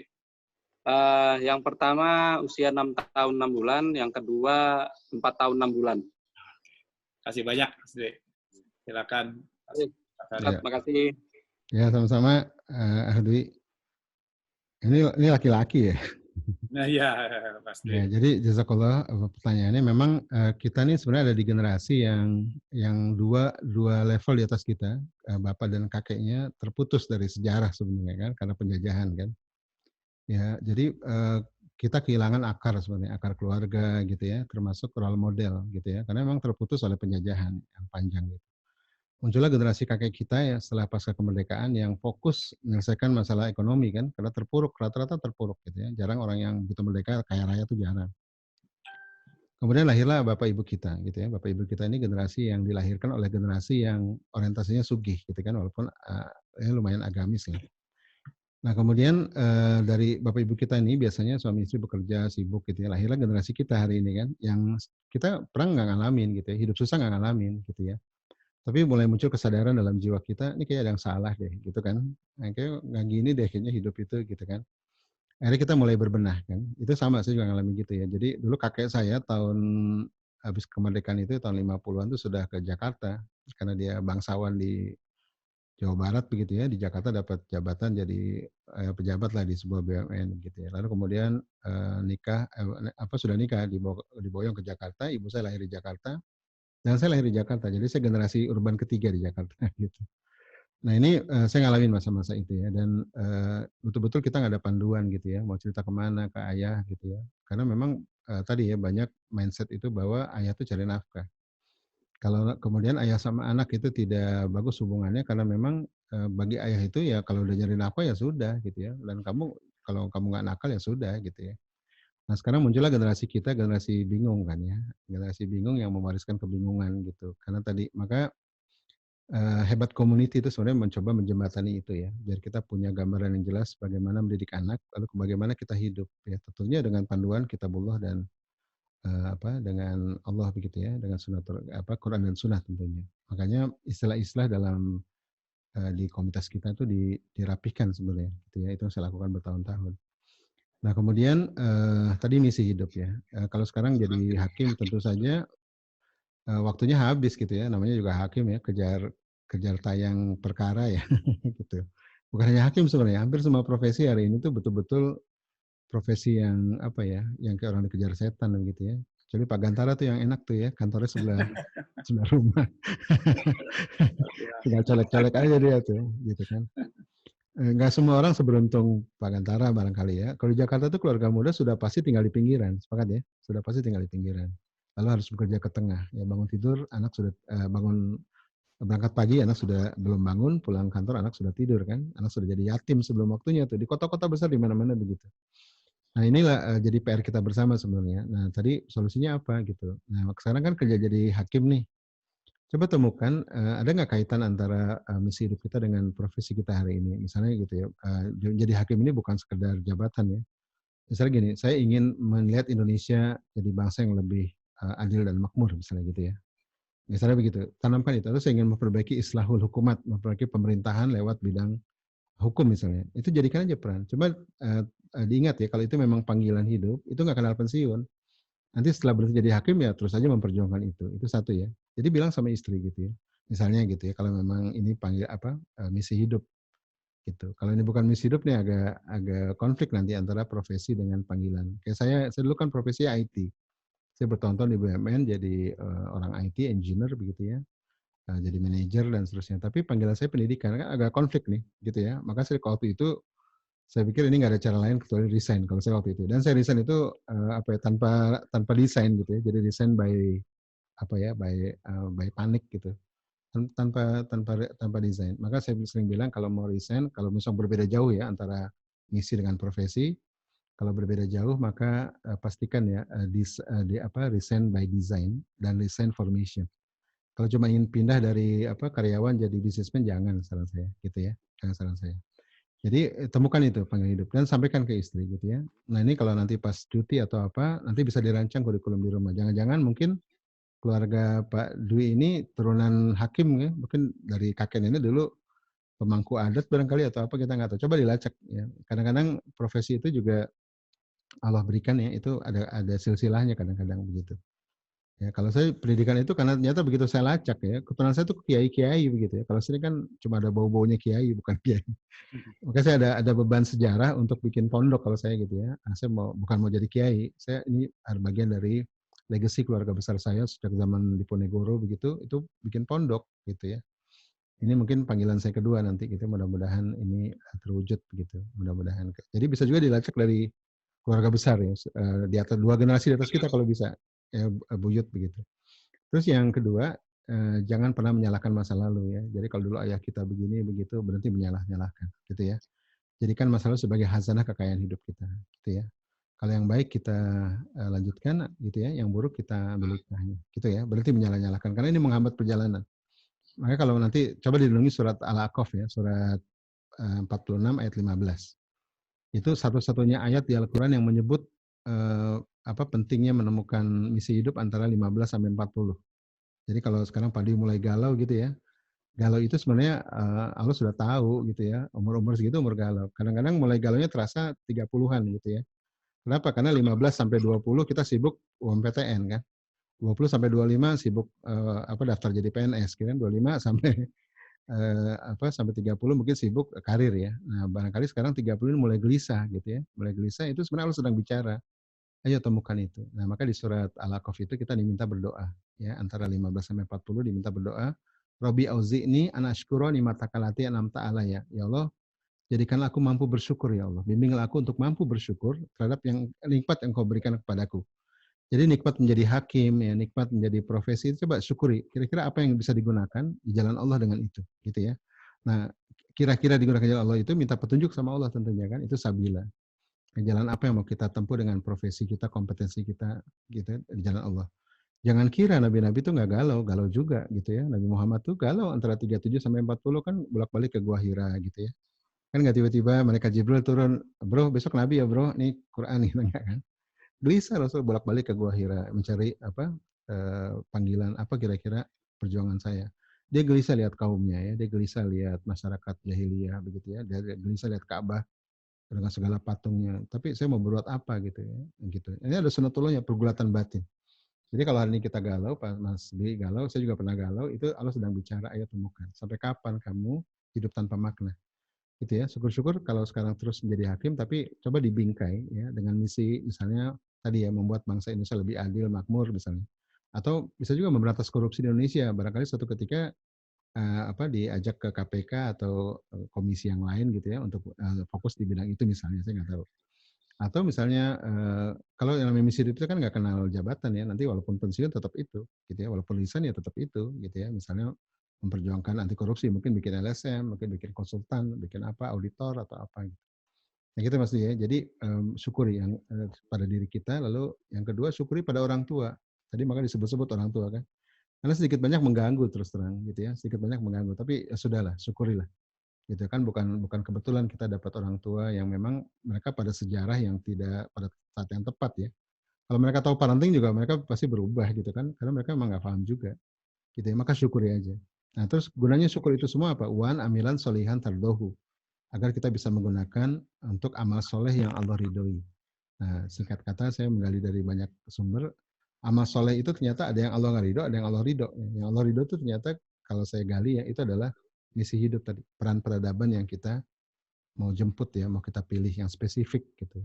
Nah terakhir itu nanti ada cerita tentang anak. Ini ayat ini luar biasa. Waslihli fi zuriati. Ya Allah perbaikilah aku dengan cara memperbaiki keturunanku. Kebayang nggak? Jadi bicara tentang syukur pada diri kita, kompetensi, syukur pada orang tua kita, ya jangan nyalah-nyalahin gitu ya, gunakan semua kearifannya dalam kehidupan kita, lalu gunakan ini semua untuk menemukan jalan hidup kita. Lalu kemudian minta memperbaiki diri dengan cara mendidik anak-anak lebih baik. Keren ya ayatnya ya. Ini sebenarnya A'qaf ini mewakili pertanyaan orang antara 15 sampai 40. Jadi semua pertanyaan kita, galau kita tuh dijawab di surat Al-A'qaf itu ya. Bagaimana kita harus mensikapi. Gitu ya. Karena pola-polanya sudah Allah ketahui gitu. Jadi gitu Mas Ri. Mudah-mudahan bisa sedikit menenangkan gitu ya. Jadi temukan saja bidang yang mau diperjuangkan. Syukur-syukur bisa relevan dengan profesi sekarang gitu ya. Gitu. Walaupun nggak tiba-tiba nanti temu. Nah, sampaikan ke istri, biasanya istri lebih tenang nanti. Gitu ya. Bun, saya ini ingin membuat Indonesia lebih sejahtera dengan memberantas korupsi misalnya begitu ya. Tapi belum tahu solusinya apa, ya nggak apa-apa gitu ya. Saya juga dulu waktu ingin mengembalikan kesejahteraan pendidikan di Indonesia, menolong keluarga untuk lebih baik. What is the solution? I don't know. Saya nggak tahu ya. Saya minta sama Allah. Akhirnya Allah berikan fitrah base gitu ya. Allah berikan jalan gitu. Karena semua urusannya di langit gitu. Ya mudah-mudahan bisa membantu. Saya tangkap tadi waktu pertanyaan tadi juga arahnya ini ya mungkin Mas Dwi ya, bahwa kedekatan dengan Bapak merasa kurang, pinginnya Mas Dwi dekat anak-anak lebih dekat gitu ya maksudnya tadi ya. Ya mungkin tadi yang dijawab soal Ustadz harusnya bisa ini ya, apa istilahnya mudah-mudahan bantu. Udah terjawab mungkin Mas Dwi? Alhamdulillah. Nanti ya. Makasih banyak. Kita lanjut. Kita jauh dulu pertanyaan dari yang chat dulu ya, sebentar. Dari, ini dari Ibu ada Welly di Pekanbaru, bagaimana cara menyinkronkan misi keluarga dan peran peradaban tapi masalahnya belum ketemu. Mungkin sejalan dengan yang tadi Ustadz ya. Silakan Nah, Ustadz. tergantung definisi misinya apa nih. Ya, sebenarnya misi keluarga itu dengan peran peradaban itu sama, beda istilah saja gitu ya. Karena keluarga kita kan harus punya peran peradaban, dan peran peradaban itu adalah misi keluarga itu ya. Jadi keluarga kita mau berperan apa gitu ya di dunia ini. Ya, menolong anak yatim, menyelamatkan orang hutan, melestarikan alam, melebarkan makanan halal dan toyib, misalnya mengkampanyekan makanan toyib, apa yang mau kita perjuangkan? Ya, membangun energi terbarukan, yang membuat pendidikan berbasis fitrah, misalnya apa yang mau kita bangun di masyarakat. Itu misi keluarga, itu peran peradaban itu sendiri gitu ya. Nah, biasanya misi keluarga ini tuh misi personal ayah ketika menikah jadi misi keluarga, lalu Bunda dukung. Itu ideal. Yang setengah ideal, ayah Bunda masing-masing punya misi. Ya. Nah, saran saya kalau masing-masing strong, itu dikombinasi saja. Misalnya ayah tuh misinya misalnya membangun Indonesia dengan bidang politik gitu ya, dengan solusi-solusi di bidang politik praktis misalnya. Kalau Bunda pendidikan, ya digabung aja gitu ya. Bisa membuat konsultasi pendidikan, riset politik ya, pelatihan tentang politik. Jadi menggabungkan antara politik dan pendidikan misalnya gitu. Jadi biar sama-sama bisa bersinergi begitu, gitu ya. Nah itu yang setengah ideal begitu. Yang tidak ideal biasanya istri punya misi, suami enggak. Nah itu tidak ideal tuh. Ya, itu biasanya saya minta agar istri menyerahkan misinya pada ayah, karena kalau ayah lama ya, udah ayah ini Bunda punya misi ini ya, mengembangkan makanan halal dan toyib buat masyarakat Riau misalnya. Ayah kelihatannya ayah tuh kasihan banget sih nggak punya misi gitu ya. Pakai misi Bunda aja deh, ayah di depan, Bunda dukung di belakang. Nah itu lebih beradab gitu ya. Gitu. Yang sangat tidak ideal adalah masing-masing nggak punya misi gitu ya, dan tidak punya kesadaran mau buat misi hidup. Karena nanti sudah pernah kita bahas ya, misi hidup ini nanti banyak manfaatnya. Salah satunya merekatkan cinta. Percaya sama saya. Gitu ya. Saya begitu ketemu misi umur 38 tuh ya. Tadi yang saya bilang tadi mengembalikan pendidikan itu, memang perjalanannya panjang. Saya dengan Bu Roro makin cinta begitu ya. Dalam benak saya tuh dia jauh lebih cantik daripada dulu waktu baru nikah gitu. Jadi itu pandangan-pandangan batin ya. Pandangan-pandangan batin itu. Jadi saya merasakan subhanallah ya, betul nih kalau Allah minta kita amal soleh yang Allah ridhoi itu, yang manggil-manggil dalam jiwa, kita sambut itu, maka Allah akan berikan semua. Gitu ya. Saya ini siapa sih? Saya sebenarnya dipanggil Ustadz juga, saya bukan Ustadz kan sebenarnya, saya integrator pemikiran. Ya Pak Gantar aja manggil-manggil saya Ustadz. Ya karena kalau orang manggil Ustadz karena saya bicara Islam gitu kan ya. Kalau Ustadz itu kan dia profesor di bidang agama sebenarnya. Nah, cuma karena saya menggali mendalami konsep pendidikan gitu ya, kemudian saya banyak berbagi, lalu orang saya berikan tausiah gitu, lalu orang anggap saya Ustadz. Ya alhamdulillah kan, saya bukan siapa-siapa dipanggil Ustadz gitu kan. Ya penghargaan publik lah gitu ya. Walaupun saya keberatan enggak gitu ya, senang juga enggak, biasa aja gitu dipanggil Ustadz gitu. Nah gitu ya, karena bagi saya yang penting saya bisa menebarkan misi hidup saya. Jadi itu peran peradaban saya. Jadi misi dengan peran peradaban itu sebenarnya sama. Cuma kalau kita melihat misi kita adalah karir, nah itu jadi masalah. Karena misi itu bukan karir ya. Karena misi itu kan nggak kenal pensiun. Kalau kita pensiun lalu berakhir, maka bukan gitu ya. Ada seorang ibu, saya tanya, ibu misi ibu apa? Misi saya Ustaz, membesarkan anak-anak biar jadi soleh. Kalau anak-anak udah besar gimana? Ya selesai, ya, berarti bukan misi Bu. Gitu ya. Itu peran pendidikan gitu ya. Peran pendidikan di rumah ya membesarkan anak-anak gitu ya. Nah yang namanya misi ini anak masih kecil, besar ya pendidikan aja. Karena itu panggilan bukan tentang kita dan keluarga kita, tapi tentang sesuatu yang besar di luar sana. Ya, kalau pendidik keluarga kan udah kewajiban ya, bukan hanya misi, gitu ya. Misi bukan hanya peran gitu ya. Jadi misi itu sesuatu yang besar, gitu yang tidak kenal pensiun. Yang kita ditukar apapun kita nggak mau, itu misi, gitu ya. Nah itulah peran peradaban. Kalau di kajian-kajian Ibnu Khaldun ya atau Malik bin Nabi itu dinyebutnya Dauril Hadoriyah, ya peran peradaban, gitu ya. Gitu. Itu cuma istilah saja. Jadi sama tuh misi hidup, peran peradaban sama. Dan intinya adalah iman. Apa yang mau kita rubah dari masyarakat, apa yang mau kita seru dari kebenaran, apa yang mau kita tolong dari masyarakat tuh itu misi hidup. Jadi bicaranya bukan kita, bukan about us, tapi about them gitu, about orang lain. Terus kalau kita belum beres gimana? Ya itu strategi. Gitu ya, strateginya bereskan dulu dari dalam sampai nanti kita sampai ke sana. Tapi itu harus besar, harus yang luhur, harus yang di luar. Tapi percaya sama saya, kalau istilah seorang pakar itu nyebutnya Allah tidak akan memanggil mereka yang mampu, tapi Allah akan memampukan mereka yang terpanggil. Jadi misi ini panggilan dari dalam itu. Sambut saja panggilan itu, nanti Allah akan berikan semua. Walaupun tentunya ada perjuangan ya, gitu. Nabi-nabi berjuang nggak? Berjuang. Menderita nggak? Menderita. Rasulullah menderita nggak? Suffer. Istri-istri para nabi menderita nggak? Bunda Hajar ditinggal di padang pasir menderita nggak? Menderita, suffer. Khadijah hartanya habis ya, dikucilkan di lembah Syi'ib itu, ya suffer dia. Tapi beda ya, suffer orang yang tahu peta jalan, orang yang tahu panggilan hidupnya dengan safar orang yang nggak tahu mau ngapain itu beda. Sepakat nggak? Sama kita naik kapal terbang, ngalami turbulensi ya. Nah, beda kan? Kapal terbang ngalami turbulensi itu, semua kapal pasti ngalami turbulensi ya, baik besar maupun kecil. Tapi kapal yang ngalami turbulensi jelas mau mendarat di mana, jelas rutenya, itu beda dengan kapal terbang yang ngalami turbulensi, tapi nggak tahu rute penerbangannya. Itu jangankan turbulensi ya, udara cerah, matahari cerah aja bikin galau kan, karena mau kemana sih gitu ya. Sepakat nggak? Nah, jadi peran peradaban itu adalah jalan menuju Allah gitu ya. Itu adalah peran kita dalam rangka menjadi khalifatul fil ard. Ini sebagai jalan amal ya menuju Allah Subhanahu wa taala. Tadi amal soleh yang Allah ridhoi. Gitu ya, Tapi agar bisa kuncinya menyebar. kita harus mengenal diri dulu ya Ustadz, terutama sang ayah nih harus mengenal dirinya dulu. Pasti. Selesai dengan dirinya. Selesai dengan dirinya, tentunya fitrahnya itu kan. Maka saya nyebut jati diri itu bukan hanya bakat ya, jati diri itu ada 8.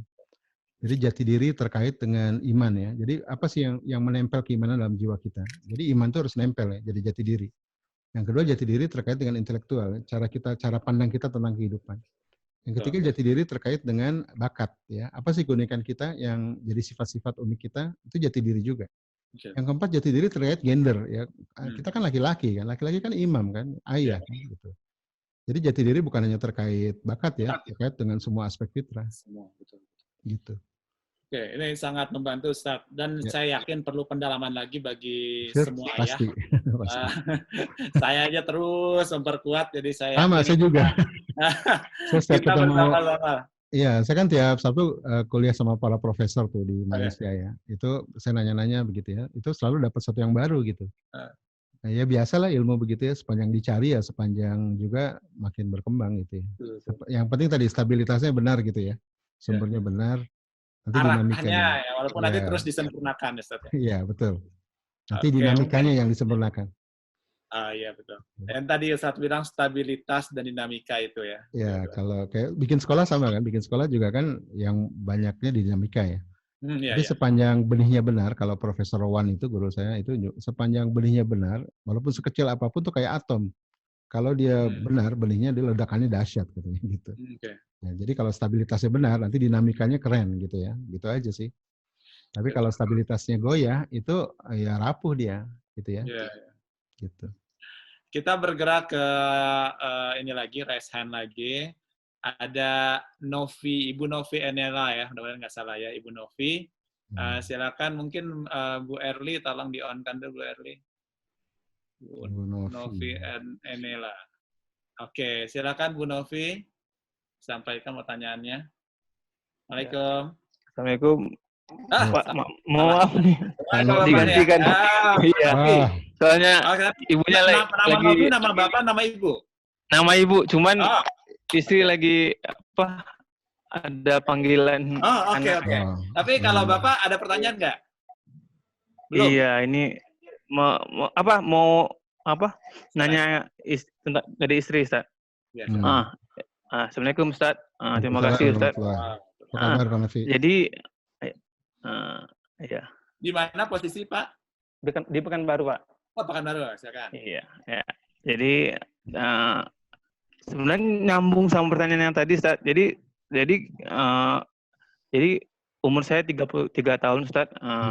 Jadi saya merasa belum jadi belum menemukan, belum menemukan peran peradaban itu, Ustaz. Ya. Nah, jadi kami mencoba membuat misi keluarga kan seperti itu, Ustaz. Jadi sebelumnya kan Ustaz udah pernah di Pekanbaru ya, Ustaz ya. Betul. Jadi kan kemarin itu misi keluarga itu kan bisa kita lihat dari sejarah keluarga kita atau dari timeline hidup kita gitu, Ustaz. Ya. Nah, jadi saya jadi tambah bingung nih. Jadi kalau dilihat dari sejarah keluarga saya adalah keluarga pedagang, Ustaz.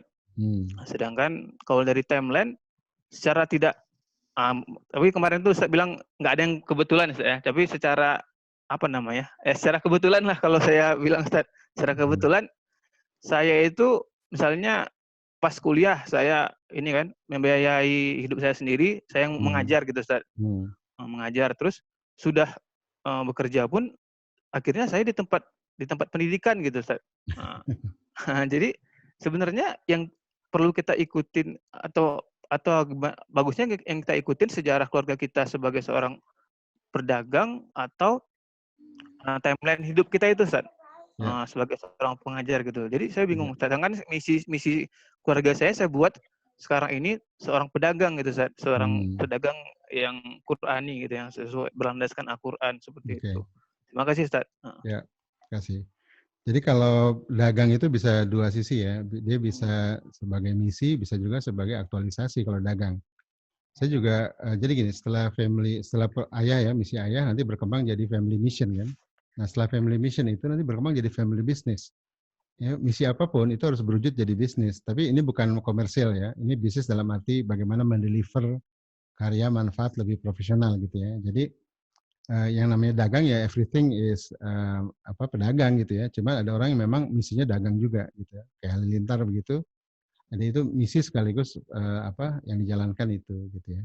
Nah sekarang kalau bisa jadi dua kemungkinan nih, bisa juga karena Pak Novi tidak teraktualisasi dagangnya kan, selama ini mungkin selalu bertemu dengan timeline yang sifatnya pendidikan misalnya. Tapi ini sebenarnya coba digali aja gitu ya, dari timeline tadi ya, itu bukan hanya yang berulang, tapi yang berulang yang kalau kita lakukan itu senang banget melakukannya gitu ya.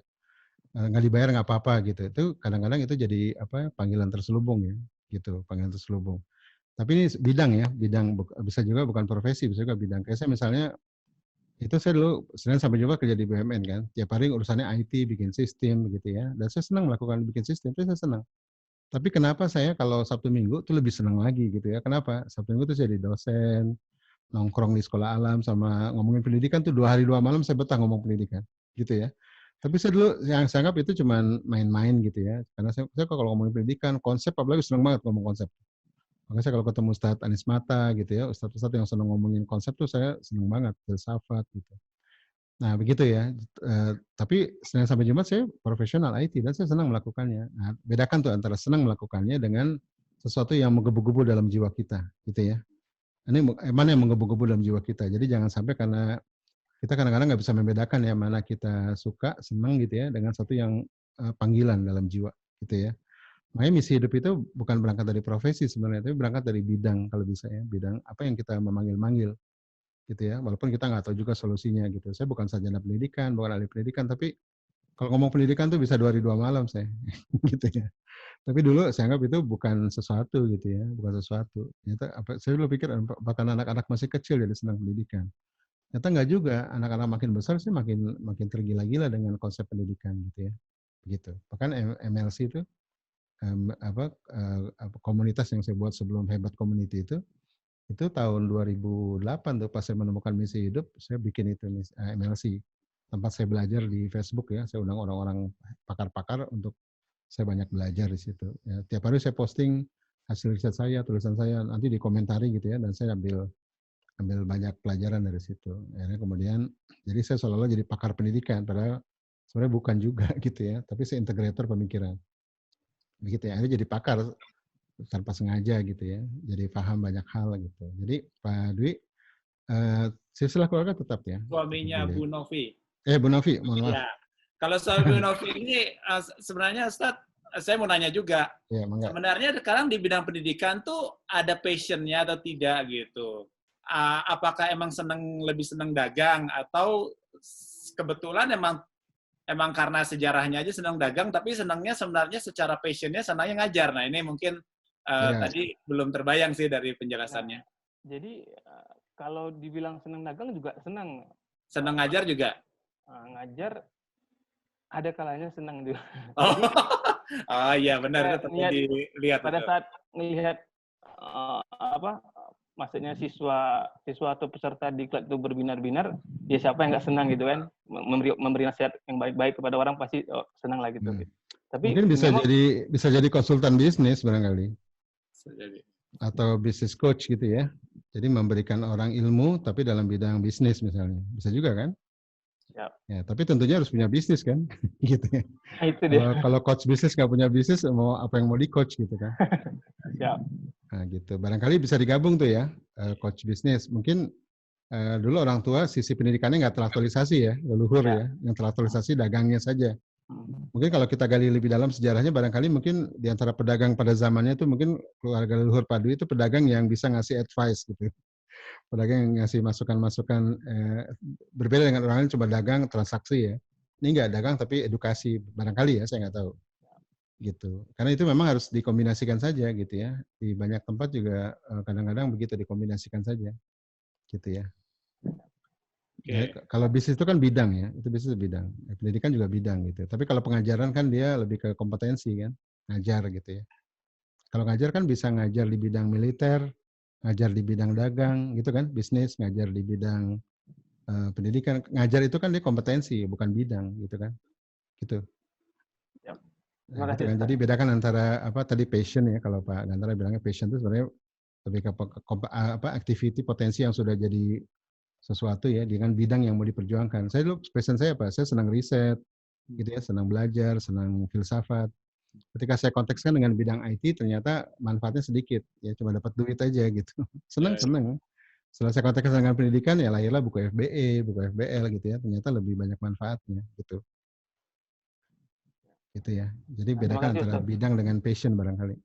Siap. Terima kasih Ustaz. Ya, makasih. Oke, makasih banyak.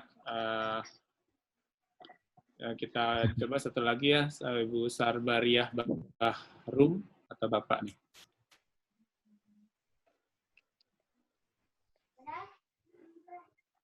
Oke, silakan.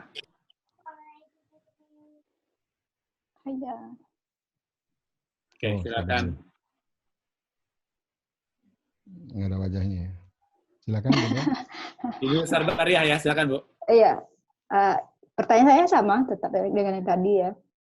Maksudnya, apa peranan ibu sebagai sekarang kan lagi COVID nih ya, di rumah kan anak istilahnya kalau di rumah aja kan pasti bosan, terus mereka kan harus tetap belajar di sekolah, maksudnya belajar sekolah kan di rumah ya, artinya gimana caranya ibu tuh supaya anak tuh bisa istilahnya bisa belajar, maksudnya belajar artian belajar sekolah, bisa ibu bisa mengapakan si anak ini tadi belajar di rumah gitu ya, mengikuti pelajaran di sekolah di rumah. Kemudian juga di rumah kan dia pengennya main sambil belajar. Tentu kita sebagai orang tua inginnya anak tuh bisa main juga, tapi tetap belajar dalam hidupnya gitu kan. Nah, gimana caranya ibu ini supaya anak itu betah di rumah belajar dan istilahnya semua lah gitu ya, belajar sekolahnya bisa betah, belajar di rumah. Artinya mengenal lingkungan sama kehidupan ini, bagaimana tuh dia bisa betah, gimana caranya gitu supaya ibu ini bisa, anak ini bisa gitu, gimana ya? Cara saya karena saya belum punya anak, saya juga kurang ngerti kan. Karena saya kan sebagai pendidik kan ada ya anak murid yang istilahnya gini, orang tuanya itu ibunya sudah istilahnya kayak saya bilang kayak lepas tangan gitu, malah diserahkan ke saya lagi sebagai gurunya untuk anaknya ini bisa belajar di rumah. Sementara saya kan jauh dari, misalnya saya kan komunikasi kan cuma lewat ini ya, WhatsApp itu ya. Jadi agak untuk mengapakan si anak kan saya tidak bisa gitu. Yang bisa, istilahnya yang bisa, saya bukan menekan ya, mengajak anak untuk belajar di rumah, mengikuti pelajaran sekolah itu kan orang tuanya gitu. Jadi gimana caranya? Guru kelas berapa, Bu? Guru SMP? Saya ngajar di SMK, Pak. Oh, SMA ya, tingkat SMA ya? SMK. Oke. Ya, terima kasih Bu Sarbariah. Iya, Pak. Ini pertanyaannya sebagai orang tua atau sebagai guru nih? Sebagai orang tua, karena saya pinginnya kalau saya dapat ilmu kan saya bagi ke orang tuanya gitu. Oh iya. Bukan, ya kalau dapat untuk saya alhamdulillah gitu ya. Tadi kita belum sempat bahas memang ya, ada beberapa slide lagi di belakang itu. Jadi dalam Islam itu pendidikan ada 3 Bu, ada tarbiyah, ada ta'dib, ada ta'lim. Tarbiyah itu menumbuhkan ya, dari kata roba ya rubu, apa yang ditumbuhkan fitrah, gitu kan? Jadi fitrah itu bukan diajarkan tapi ditumbuhkan. Misalnya cinta pada Allah, mahabbah itu kan ditumbuhkan ya, gitu ya. Terus yang kedua ta'lim, yang kedua ta'dib itu adab itu ditanamkan, itu value ya, value misalnya jujur, itu ditanamkan dengan keteladanan, dengan contoh gitu ya, itu disebut ta'dib, dari kata adab. Yang ketiga adalah ta'lim itu dari kata ilmu, artinya pengilmuan atau pengajaran, gitu ya. Ini kalau kita lacak dalil-dalilnya di Al-Quran, 3 ini tanggung jawab orang tua. Jadi sekolah guru nggak bertanggung jawab sebenarnya. Satu-satunya yang boleh diambil alih oleh sekolah atau diserahkan kepada sekolah atau guru adalah taklim. Apabila orang tua tidak punya ilmunya. Gitu. Misalnya begini, anak kita ya pengen jadi ahli Quran, gitu ya. Kita bukan pakar Quran, gitu ya. Maka wajib menitipkannya sama ulama Quran atau sekolah Quran, sepakat ya. Jadi itu wilayah taklim, wilayah pengajaran. Tapi membuat anak jatuh cinta pada Al-Quran, ya, beradab sama Al-Quran dan ilmu, itu orang tua. Sepakat ya? Termasuk nanti ilmu-ilmu dasar dalam Al-Quran itu orang tua. Jangan serahkan ke semua. Nah, yang sering terjadi adalah menyerahkan semua ke sekolah kan. Padahal sekolah itu kapasitasnya pengajaran. Makanya sering terjadi walaupun anak dimasukkan sekolah Islam, itu nggak ketemu ya harapan orang tua dengan harapan guru nggak ketemu. Orang tua menyekolahkan anak di sekolah Islam agar dia soleh tiba di rumah gitu kan. Sementara guru-guru di sekolah Islam berharap anak-anak sudah soleh tiba di gerbang sekolah siap diajarkan. Lalu mensolehkan siapa? Nggak ada. Sepakat nggak? Itu karena apa? Karena pembagian peran ini nggak sinkron gitu ya. Maka sekolah-sekolah internasional, sekolah-sekolah sekarang yang modern ya itu mereka bikin program namanya parental engagement, bagaimana melibatkan orang tua dalam proses pendidikan. Tapi ada pembagian peran ya. Orang tua nggak mungkin kan ngajarin stokiometri, kalkulus, Ibu ya. Nggak mungkin kan, itu wilayah-wilayah guru kan. Ngajarin tafsir gitu, kecuali memang dia ahli tafsir ya. Ngajarin matematik, kecuali memang dia ahli matematik. Matematika dasar pasti bisa. Tapi kalau sudah mulai ribet, ya, orang tua nggak bisa. Tapi membuat anak jatuh cinta pada Quran tadi ya, pada ilmu itu orang tua. Ya, jadi tolong dibedakan nih. Makanya kenapa ketika belajar di rumah, anak-anak gaduh di rumah, karena pertama ya, tidak terjadi kerjasama yang baik pembagian peran dengan orang tua dan guru. Saran saya memang guru harusnya mengedukasi orang tua bagaimana menumbuhkan semangat anak, memotivasi anak itu dari guru, dibantu lah orang tua. Nanti masalah pengajaran balik lagi ke guru gitu ya. Kalau orang tua suruh dititipin tolong ngajarin pefaktoran gitu ya. Atau tolong ngajarin, itu pasti wassalam itu. Kalau SD masih sampai kelas 3 aja orang tua masih bisa lah. Tapi kalau sudah mulai kelas 4, kelas 5 terengah-engah mereka. Akhirnya gaduh kan, anak-anak udahlah ibu, bapak nggak bisa nih gitu ya. Akhirnya alih-alih anak jadi semangat belajar malah jadi muak. Sepakat nggak? Muak. Dan anak-anak itu punya mindset agak aneh ya, karena memang sistem pendidikan kita menyebabkan berpikir aneh. Kalau nggak sekolah itu libur. Sepakat nggak? Libur sekolah berarti libur belajar, gitu kan? Itu kan mindset. Ya, sampai Serina bikin lagu kan, hore hore libur telah tiba gitu kan. Lemparlah tas dan bukumu. Seolah-olah belajar dengan berlibur itu dua hal yang berbeda. Padahal dalam Islam itu belajar dan berlibur itu satu paket ya. Nggak ada cerita anak nggak belajar gitu. Anak boleh tidak bersekolah tapi terus belajar gitu kan. Nah ini mindset-mindsetnya harus dirubah gitu ya. Anak-anak itu kalau guru nggak masuk seneng dia gitu kan. Apalagi mohon maaf ya SMK. SMK ini sebenarnya anak-anak di atas 15 tahun ini adalah biasanya orang tua mereka tuh pada ambang perceraian biasanya. Biasanya gitu ya. Ambang pernikahannya hambar. Jadi anak-anak taruh di sekolah gitu ya. Diapain nih? Ya diapain aja deh Bu. Kami udah nggak sanggup nih gitu kan. Atau dianggap diambil frustasi itu gitu. apa? Maksudnya anak kalau dalam rumah tangganya sepertinya kok saya lihat sih nggak ada masalah Pak. Cuman ini anaknya yang bermasalah maksud saya. Iya. Anaknya itu memang agak gimana ya? Kok di sekolah juga dibilang bandel ya. Begitulah gitu namanya. Ya jadi gini. Gitu ya. Anak bandel itu kan karena ada masalah di rumah Bu. Sepakat nggak? Oh gitu ya. Iya, nggak mungkin kami orang tua baik-baik aja kok selalu. Mungkin ada yang salah dengan pendidikannya, iya kan? Ada yang salah dengan tahapannya. Mungkin waktu kecil digegas, gitu kan? Waktu kecil digegas, begitu SD mulai lemas, begitu SMP mulai galau, gitu kan? Begitu masuk SMK tambah galau. Yang kita lihat kenakalannya pada ujung prosesnya, gitu kan? Katanya, oh kami didik kok Pak, Bu, dari kecil kami latih sholat, kami latih ini. Kan kita nggak tahu ceritanya kan. Mungkin cara dia mengajarkan sholat dengan cara dimaki-maki bisa aja. Dengan cara ditempeleng kita nggak tahu. Yang kita tahu ujungnya anak ini nampak nakal gitu kan. Makanya dalam konsep Islam itu nggak ada anak nakal. Anak nakal itu kan kalau dalam konsep fitrah ya, nakal itu ada cuma dua. Bu. Nakal itu adalah jeritan hati yang belum ketemu jalan keluarnya. Ada jeritan hati itu Bu. Makin kita sibuk dengan kenakalannya makin nggak selesai. Yang kedua ada potensi, baik bakat atau apa yang belum ketemu, belum jadi karya gitu ya, karena tidak diaktualisasi. Nah, itu biasanya dua itu, coba deh. Ya, saya banyak ketemu kasus anak-anak yang dianggap nakal, disaster di sekolah, itu kalau kita bisa membaca perasaannya, frustasinya gitu ya, harapannya, itu berubah jadi baik. Gitu ya. Nah, masalahnya kan kita sibuk dengan kegelapannya kan. Ya, tiap hari kita hukum, makin dihukum makin lari Bu. Makin dinasihati kuping kiri, kuping kanan. Yang dibutuhkan apa? Dibaca perasaannya. Ya dibaca hatinya, ya ditangkap gelisahnya, ya ditangkap frustasinya, gitu kan, digali bakatnya, fitrahnya digali. Lalu kita fokus pada kebaikannya. Maka konsep pendidikan itu kan cahaya, gitu kan. Kalau kita sibuk kepada kegelapan, maka cahaya nggak akan datang, gitu kan. Karena hukum dasar fisika, cahaya kegelapan hanya ada ketika tiada cahaya, kan. Sepakat nggak? Gitu kan? Ya, betul. Nah, maka saran saya nanti udah boleh japri saya ada tools bagaimana teknik menginterview anak-anak bandel gitu. Oh, mantap. Boleh, Ustaz.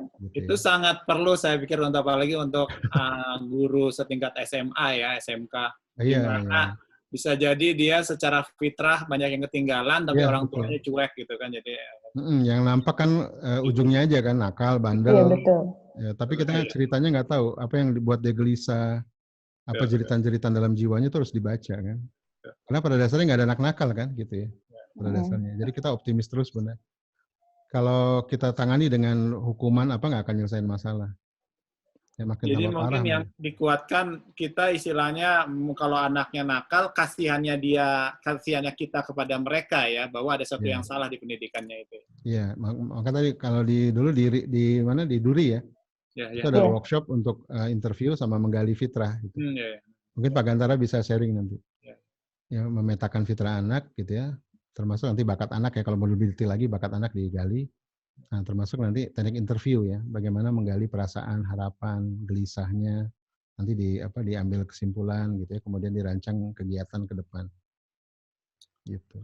Ya memang intinya Bu Sarbaria, kenapa ada komunitas parenting, salah satunya hebat gitu ya. Sebenarnya kita ingin mengembalikan bahwa tugas pendidikan itu di orang tua, dan untuk istilahnya memperbaiki itu atau menguatkan itu memang tadi ya kita harus saling mengingatkan. Mudah-mudahan adanya kajian-kajian seperti ini kita bisa semakin menyebarkan pentingnya itu. Memang ini jadi masalah istilahnya bersama lah. Pada saat ini belum beres. Nah ini ke depan kita nggak bisa berharap pemimpin-pemimpin yang soleh seperti yang Ustadz bilang gitu ya.